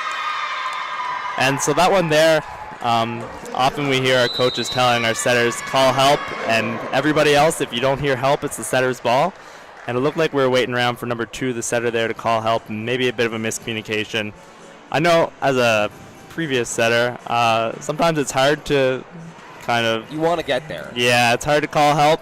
It's good to have teammates that know that just step up and take it as well. It is tough, though, too, because to some extent you do want to coach the players to say, hey, if you don't hear help, do not touch that ball. Oh, yeah. Our second contact is supposed to go to our setters. And there you could see number 5, the libero. I apologize for not. I'm going to try and avoid that name just and then I know I'm going to get it wrong. You can see number 5, the libero, wanting to play that ball, but almost dutifully saying, all right, like, if you think you can get there, is it. I'll let you try and get there. Yeah. I think probably the best outcome there would have been the setter just saying, hey, like, I need some help. Help me out. Help. Instead, that one, a bit of a miscommunication. It's going to fall down, despite the fact that, like we said, there might have been other players in a better position to handle it, and that's all right. That's a setter like trying to do their best to be the person to facilitate the offense. But sometimes you just need to know when to say, hey, I can't get there. Yeah, and we saw number 2, Amy LeBlanc, having a little conversation with Coach Colin Cook in the timeout there, probably having that very similar discussion. And Al pushes one across. Wilson puts that one into the tape. She'd kind of flirted with that on a couple. She had one that trickled over the tape, another one that went off the hands. She gets a really nice high contact, but she does hit it. The angle in which she hits it down is pretty steep. Yeah. So she needs to make sure she catches those high above the tape. Chet puts another one into the net. That one hurts. You're down 4 in a fairly crucial game, a game where you have the opportunity to seal the win, and you're probably one of the stronger servers on your team as well, so you'd love to see her capitalize there. Unfortunately, that one goes into the net, and the Seawolves are going to take the point.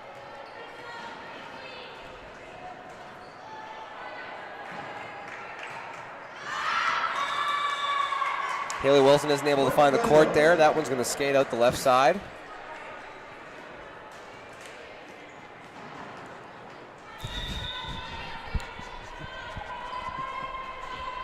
Back now to serve number 13. That's Rancourt. Wow, I love that. I love that. It's so easy for a setter in that position to try and tip it straight back, do maybe a little bit a tip back behind you, even just go up with a flat hand and try and make sure that the ball doesn't come back to you. But Campbell there, almost one hand pushes it to where the power position would be on her side, the right side of the defense, and is able to steal a point.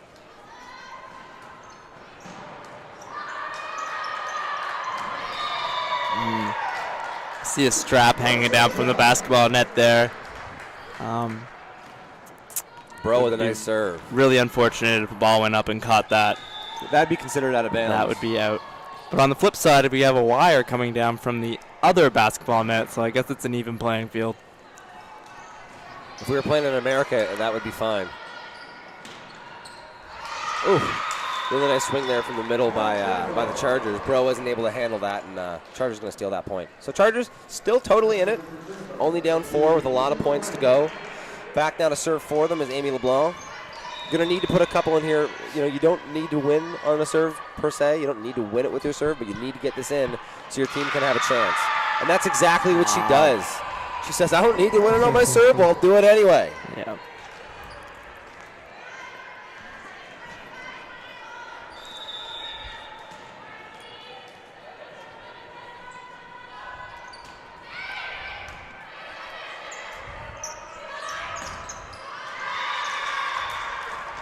Big swing there by Robichaud to take the point. As the Seawolves take back the serve, back now to serve Maddie Robson. I believe that Maddie Robson is the captain of this team, actually. Correct. She's one of the only people on the team is tenured. I believe there's only 3 third years on this team. It's kind of rare to see a middle captain. For sure.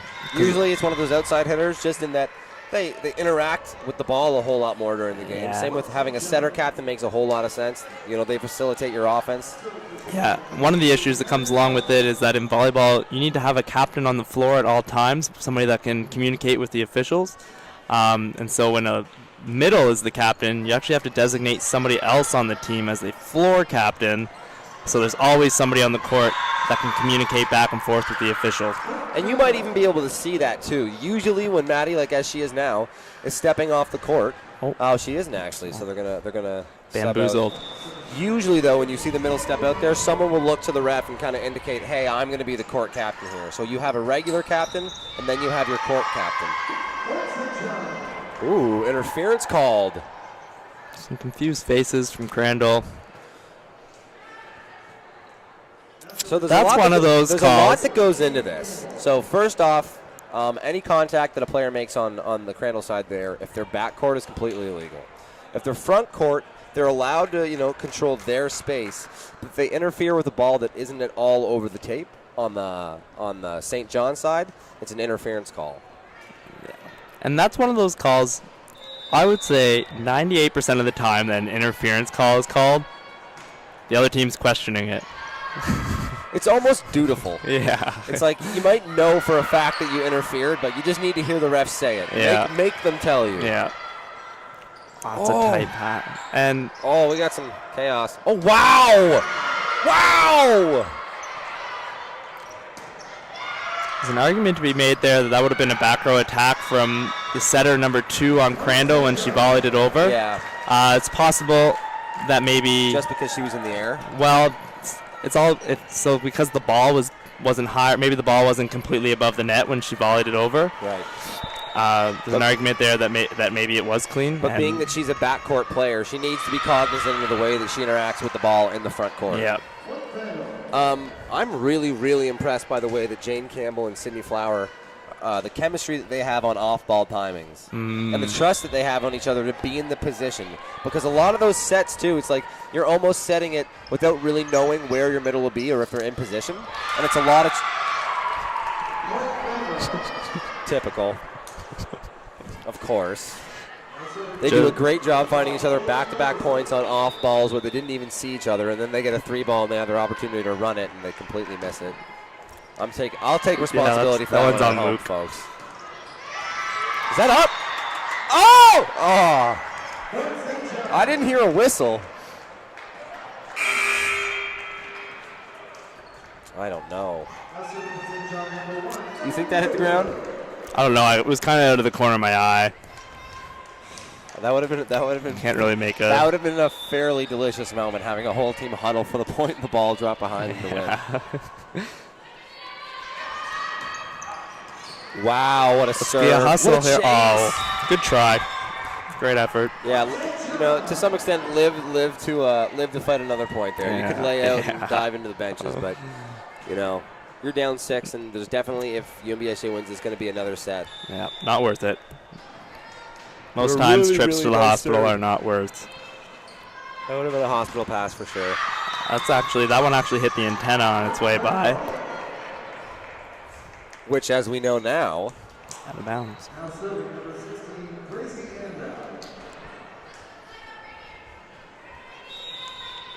and now back to serve. She's had a couple of nice serving streaks so far this game.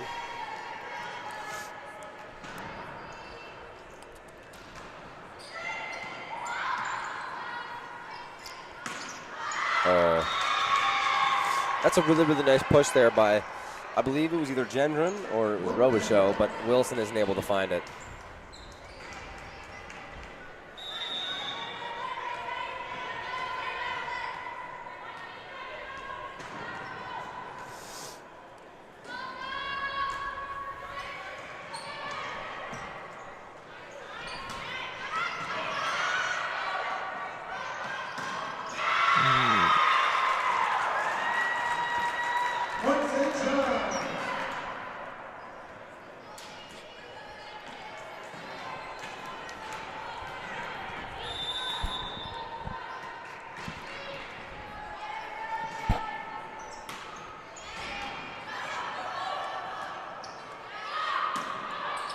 Oh. Robichaud finds herself caught in that tough spot where don't know if it's a bump, don't know it's a volley, don't even know if you want to touch it. You don't know if it's going in or out there. Lots of stuff going on there, and it looks like instead of choosing one option, Robichaud tried all three, and it wasn't able to work out. Nice serve, handled really nicely by Robichaud. The tip from Wilson is going to take it. Now the lead back up to 5 for SJ. Putting themselves in a really confident position here to take this to a 5th.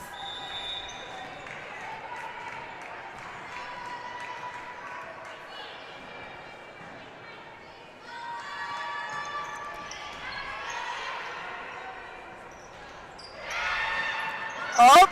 Oh, wow! Oh! Yeah, it's a left. That's a great call. Sometimes in the heat of the moment, you can get away with stuff like that.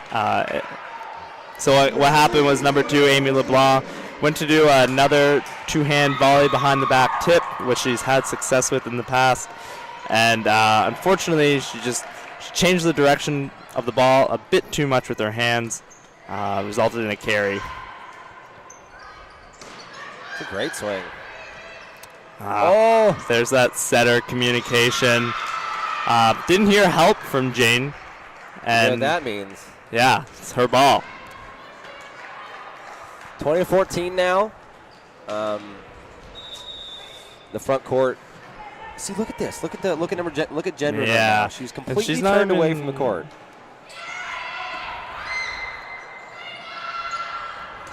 Nice use by Flower to let that come across her body. Not an easy swing.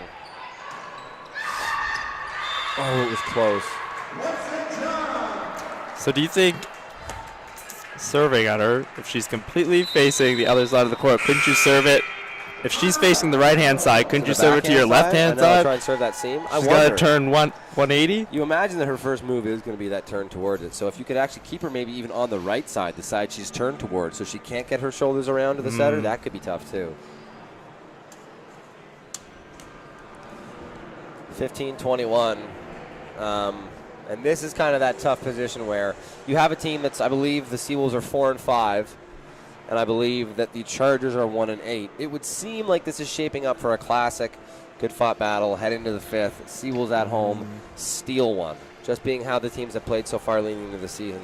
It would be a really, really big momentum changer for the Chargers this season to be able to hold on to this one. If, of course, they follow this set, assuming they do. Yeah. And for Crandall, not to count anybody out, but this season really it's about growing, learning, and hopefully ending with some momentum for them. So, and it could all start here. It's also just about building that chemistry, trying some different people, seeing what you have on this team, seeing who plays well together. Most of these girls are going to be playing together for the next 4 or 5 years. Yep. And once they create that chemistry with each other, I think they have the talent to compete for sure. Yeah.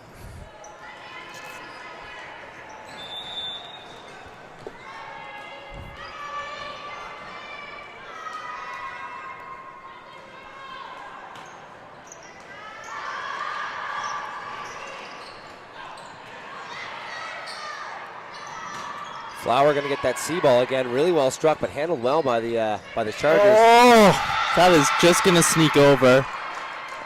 Some would say that's an excellently placed shot. You could argue. I think there are some refs that might call that a carry. Yeah, there's potential. I think it was off like her fingertips. You saw a bit of a teacup form. That is what matters, is when it kind of gets down and touches the palm. That's where, as a ref, you gotta go, well. Yeah, you might find yourself in some trouble there. Great swing, great dig. Great use by Blanchett to put some pressure on that swing. Another good rally here. Oh my. Number 5 in there. She dug that ball up in the middle of the court. We got a rally going.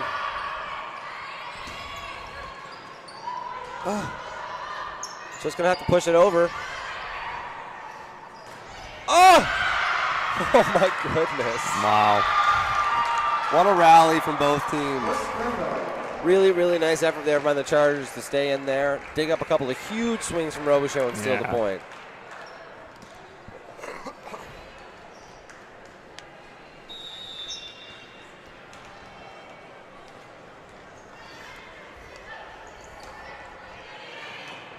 Nice pass.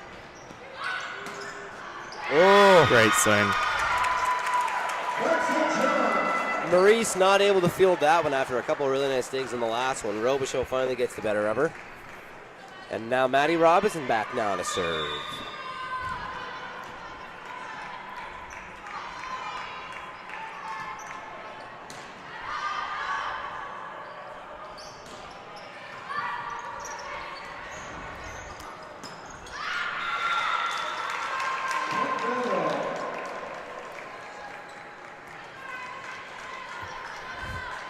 Wilson not able to find the court now, so back now to serve for the Chargers, number 15. That's Sarah Maud Melanfon. Oh! Yeah, so that the miscommunication there, and kind of a rule of thumb from a volleyball point of view, is if you have two people that are able to play the ball, and it's not going to be an issue for either of them to get there, the person facing where they want the ball to go or facing the target should be the person that you defer to. The ball's going to be out the back. Crandall thinking it was in. I would say that was fairly obvious. Out, yeah. Yeah, it's a little bit tougher. I tell you what. Out by an iPhone, some might say. Out by an iPhone, for sure. When you're on the other side of the court and you're also down 3 points in a close game, it definitely looks closer to being in than it was. Yeah, for sure. But I think from up here, it was fairly obvious that one wasn't able to find the court. Sometimes you can get a little desperate trying to get anything to go your way. So St. John, barring anything crazy, is going to take this one and send it to a Game 5.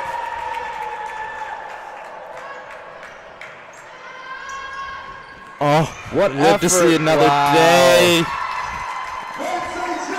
All right. Great hustle. Like you said earlier, Luke, kind of back and forth. Each set, just depending on, I find the team on the right-hand side's been playing better.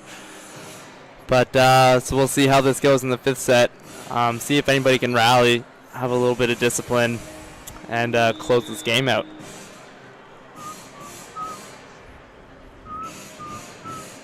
The Tiger plan. Gonna be fired up here for a 5th set. So we've seen a lot of kind of different lineups and some substitutions in some certain places from each team. Now we're into the 5th. You've had some ideas to see who's playing good today, who's playing well with others, and what lineups you think will be your strongest. So I imagine we'll see what both teams believe to be their best lineups they have available going into this 5th. Stick with what's working. If it ain't broke, don't fix it.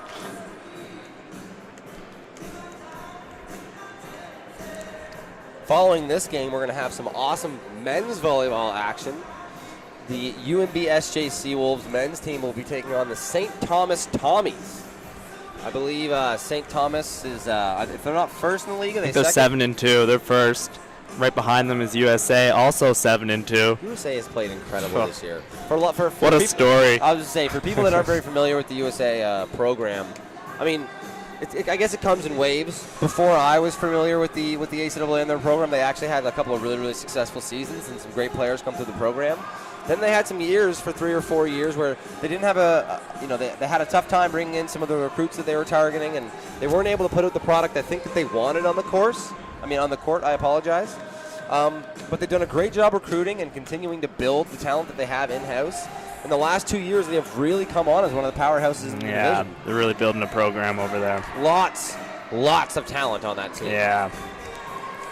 You play them and you wonder, who do you want to try and game plan for? Because there's a bunch of different players on that team that can be a problem if you don't account for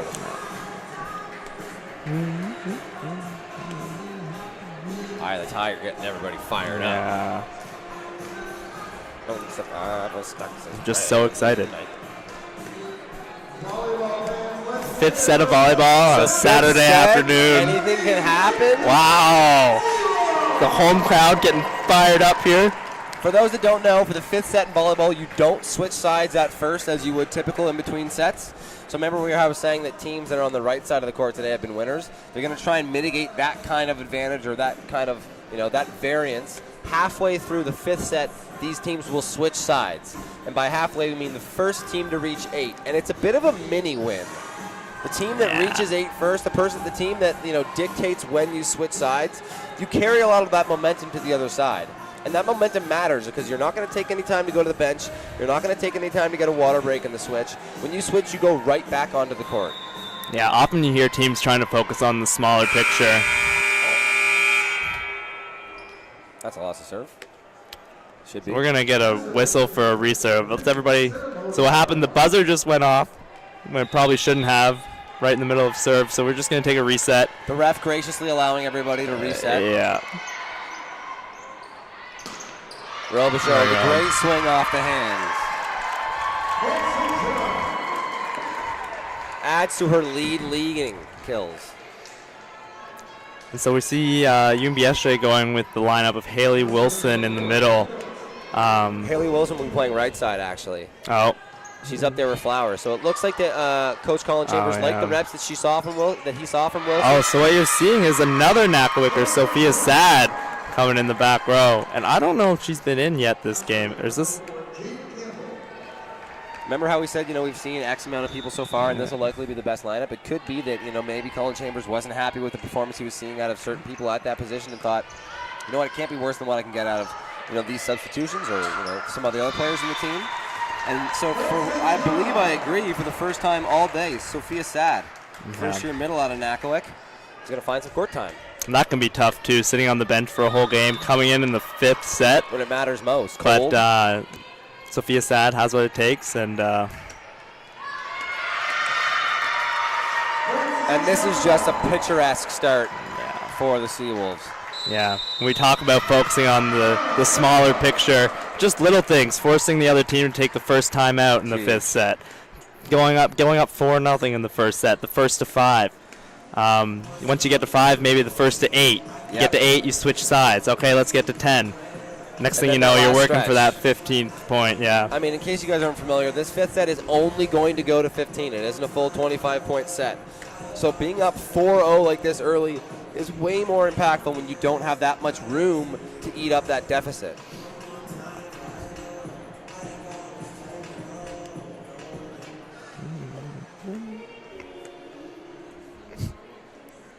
Change in pace here with the music. Went from Eye of the Tiger, Drake. But not like, not fire you up, I want this forever, man. No. We're getting one dance. Great tune. Yeah. Maybe not 5th set volleyball. No, maybe not. Crandall taking the court first. I always kind of find that dynamic to be interesting, the first team to break the huddle. I always kind of imagine the first team to break the huddle as the team that's winning. Because the coach will kind of go in there and say, hey, keep it up. Yeah, I think there's 2 sides to it. One, keep it up, get back out on the court. The other side is, I think I'm going to make the other team wait as long as I can before I go out on the court. Oh, it's live. Great job by Campbell, directing traffic there, telling everybody to get out of her way. Oh, here we go. Chargers going to have a chance to run their offense again. It's a great set. Great set, agreed. Touch. Robichaud, lots of spin on that one. Oh, great piece, but free ball. Bumped over. Wow! Wow! Libero kill. The double fist pump, the flex. That's really impressive because right there, I think everybody kind of imagined that's just an overbump middle of the court. Let the Seawolves run their job. Instead, Maurice decides to put a little bit of pressure on that. The top spin keeps it down the line. Yeah. Doesn't make it easy and is able to take a point there for the Chargers. There's a fine line there between nobody getting it and getting a kill and being a hero, and maybe cutting it a little too close. I've been there. But she's able to make the best of it. And that's a great momentum switch for the team. After that, we get a missed hit there by Robichaud, and just like that, the Chargers are right in it. Oh, that's a lift. Yeah. I'm a UNBSJ grad. Definitely hoping the Seawolves win this in the end, but even then, you have to call those. Yeah. Go Wolves. Go Wolves. But also go Chargers. A really impressive effort here by a team, It's a shape up to be a great game.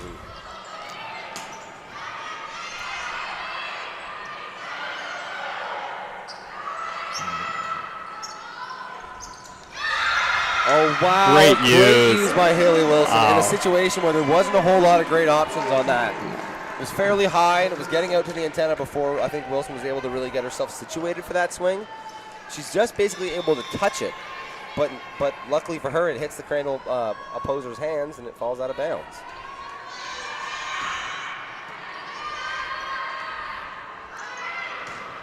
Really nice swing there by Blanchett. Great dig.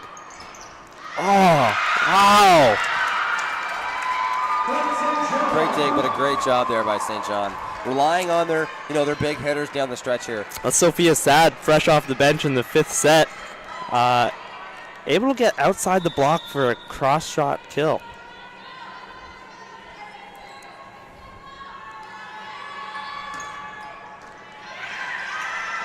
Seawolves are really seem to be turning it up right now. Marie's a little bit disappointed with herself, but that's tough. I mean, that's kind of what, if you're the Seawolves, that's what you're looking for right now. Yeah. That's the best server that you have, and you need to be able to rely on her for a point or two in this situation. Yeah, we just saw Crandall do a little regroup, aware that they're down 4. Not a lot of time left. It's not like we're playing to 25 points here. Only playing to 15. Got to get it going now. Again, a little bit hard to handle.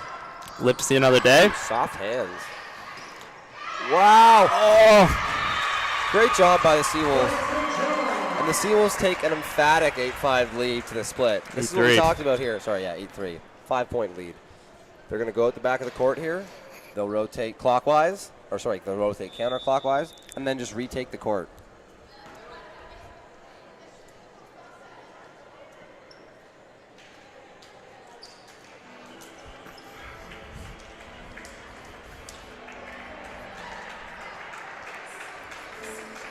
What do you think about the arm sleeves?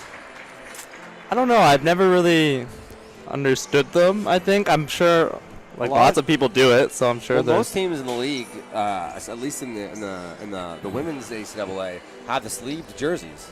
Oh yeah. Which I think would be uncomfortable, but I don't think they seem to like them. Yeah. Are they compression sleeves? It must be for, is it for sweat? Is it an impact thing? Yeah, I think it's honestly just your forearm, honestly, especially if near the beginning of a break or near the beginning of the season, your forearms can get pretty red and beaten down doing all those digs. Sometimes it's nice to have a little layer in between. Another great serve from Robichaud, who not going to get a floor lead. burn. No, exactly right. Get dive on your elbow. Yeah. Another great serve there by Robichaud, who extends the lead to 6 points, and that's a country mile here in a 5th set. Really need to see some urgency from the Chargers here. Wow. And Robichaud's taken over. Yeah, it can be really tough to switch sides, be down 5 points, and find the next gear to try and come back. Not impossible, 1 point at a time, but yeah. Chargers looking a little deflated. How to eat a whale. One bite at a time. Yeah.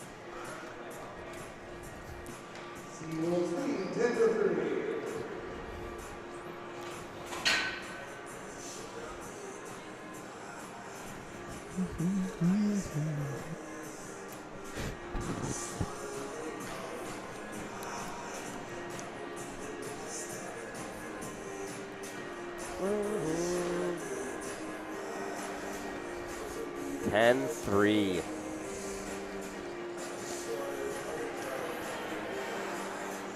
If you're tuning in for the men's game, we're a little bit behind schedule. Are we here? 2:55. I would expect maybe a 3:30 start time. So if you've got a little errand you got to run, maybe you got to run down to the store, now's your time to do it. Make yourself a coffee.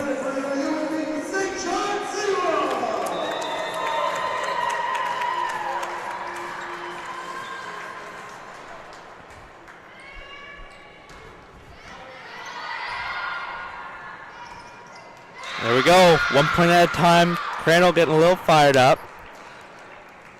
Trying to spark some momentum. It's tough to get just 1 point and expect everything to rise to the sky and kind of gain some momentum. But again, it really is that just take it 1 point at a time. Yeah, it'll build. Taking that last point is exactly what you needed to do, and now show up with your lunch pail and do it again on the next point. Oh, but that's just a great run for the Seawolves. All game we talked about how in the middle it looked like maybe, especially on those first tempo runs, Sydney Flower and Jane Campbell didn't have a great job of getting that spacing in the net perfect or the height of the ball off the net perfect, but that time was great. It threw up Flowers into a place where only she could get it, and she hits over the block there and wins the point. Yep. And now it's 12-4. You know, the Chargers have a mountain to climb. Yeah. It's not impossible, but it starts this point. Crazier things have happened. Yep, for sure. It's a crazy world.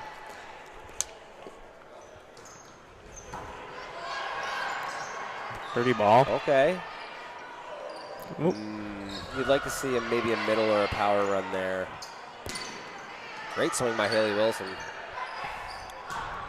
Oh, and a roof! And we talk a lot about Crandall maybe being able to find some momentum to get back into it, but for UNBSJ, it's all about just putting the pedal to the metal and closing this one out on a high note. Right. In a game that maybe they didn't expect to be in the 5th set, it's really important for them to close out high.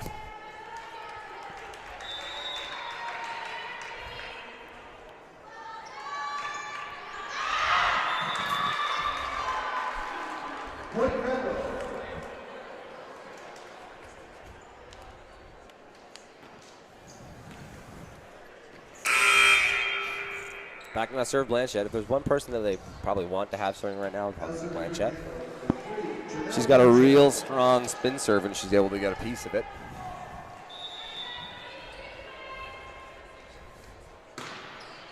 Right on cue, great serve, but handled well by Robichaud. A bit of a funny substitution there by Coach Colin Chambers. He decides that now is a good time to get Emily Eggers in the game. Unfortunately, she isn't able to get a great piece of that one. I think she was in a good position. Just, sometimes coming off the bench, especially in a situation like this, it can be hard to build that chemistry.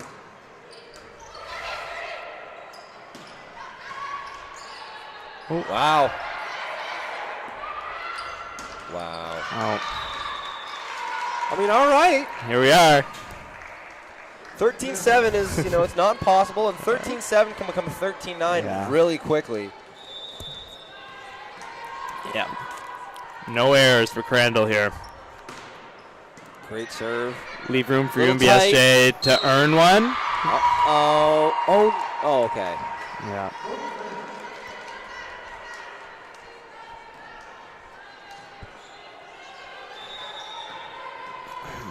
Crandall making a bit of a climb back into it here. They got to play perfect. 3 straight serves to Robichaud.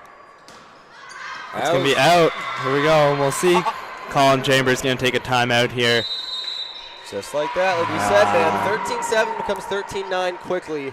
If you come out of the timeout and maybe you can get an error on the Seawolf side and it's 13-10, you are completely in the game. And we've seen that all game from Crandall, starting the set out down and climbing back into it, in some cases winning the set. For sure.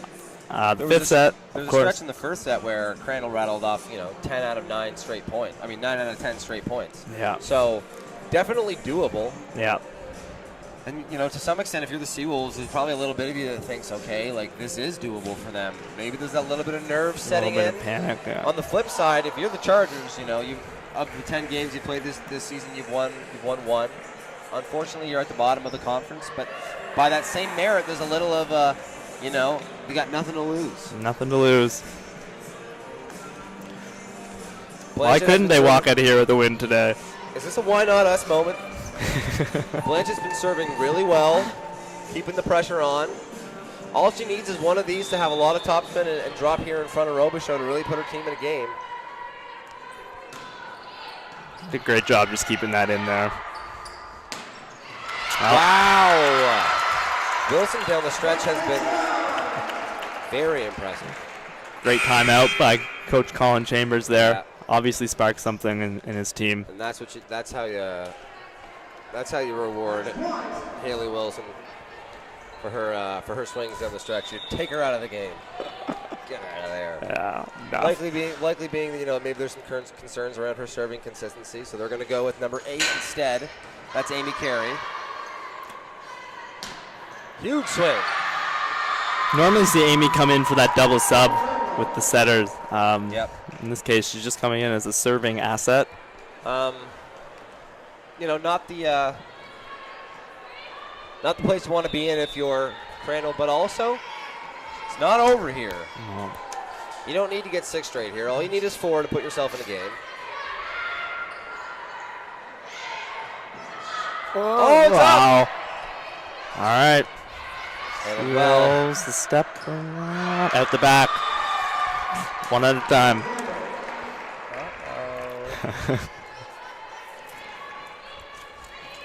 Just got to keep the ball in here.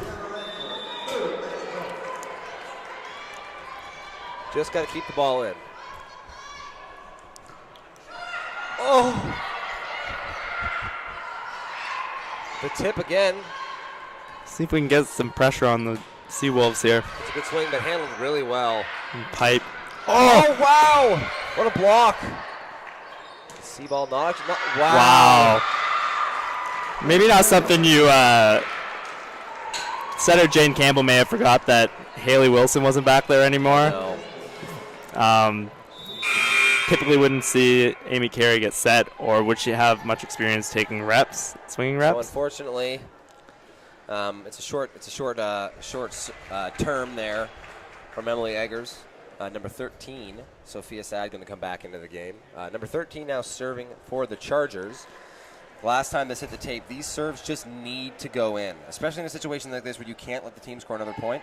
It's almost like the Hippocratic Oath. First, do no harm. So we're seeing, the Seawolves tried to put a sub in here, and for whatever reason, they weren't allowed to do their subs. So you might see a delay of game here go towards the Seawolves.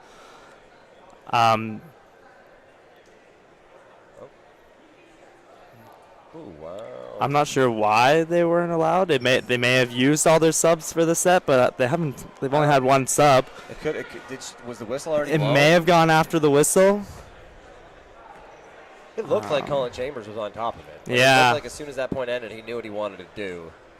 But on the flip side, Emily Eggers has another opportunity to be a difference maker for her team here, and hopefully she'll have that chance. Yeah. That one's going to go in. There we go.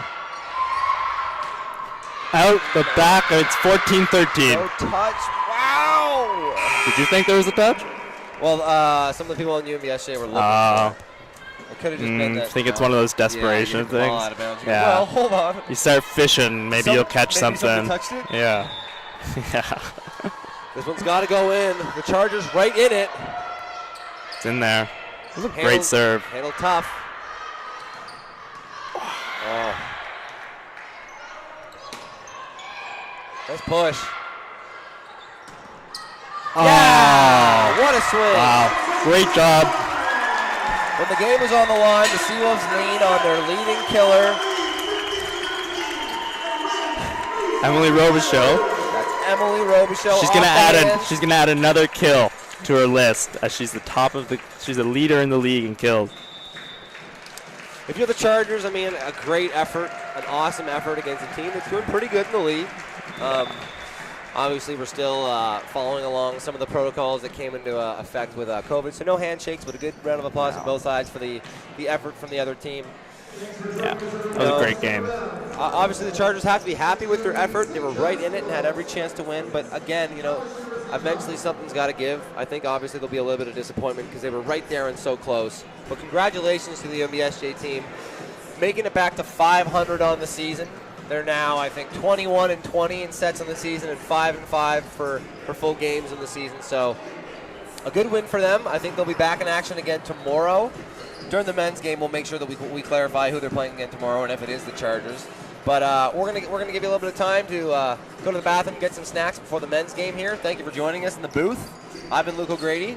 This is Ben Wilson. And thanks a lot. We'll see you soon. Signing out.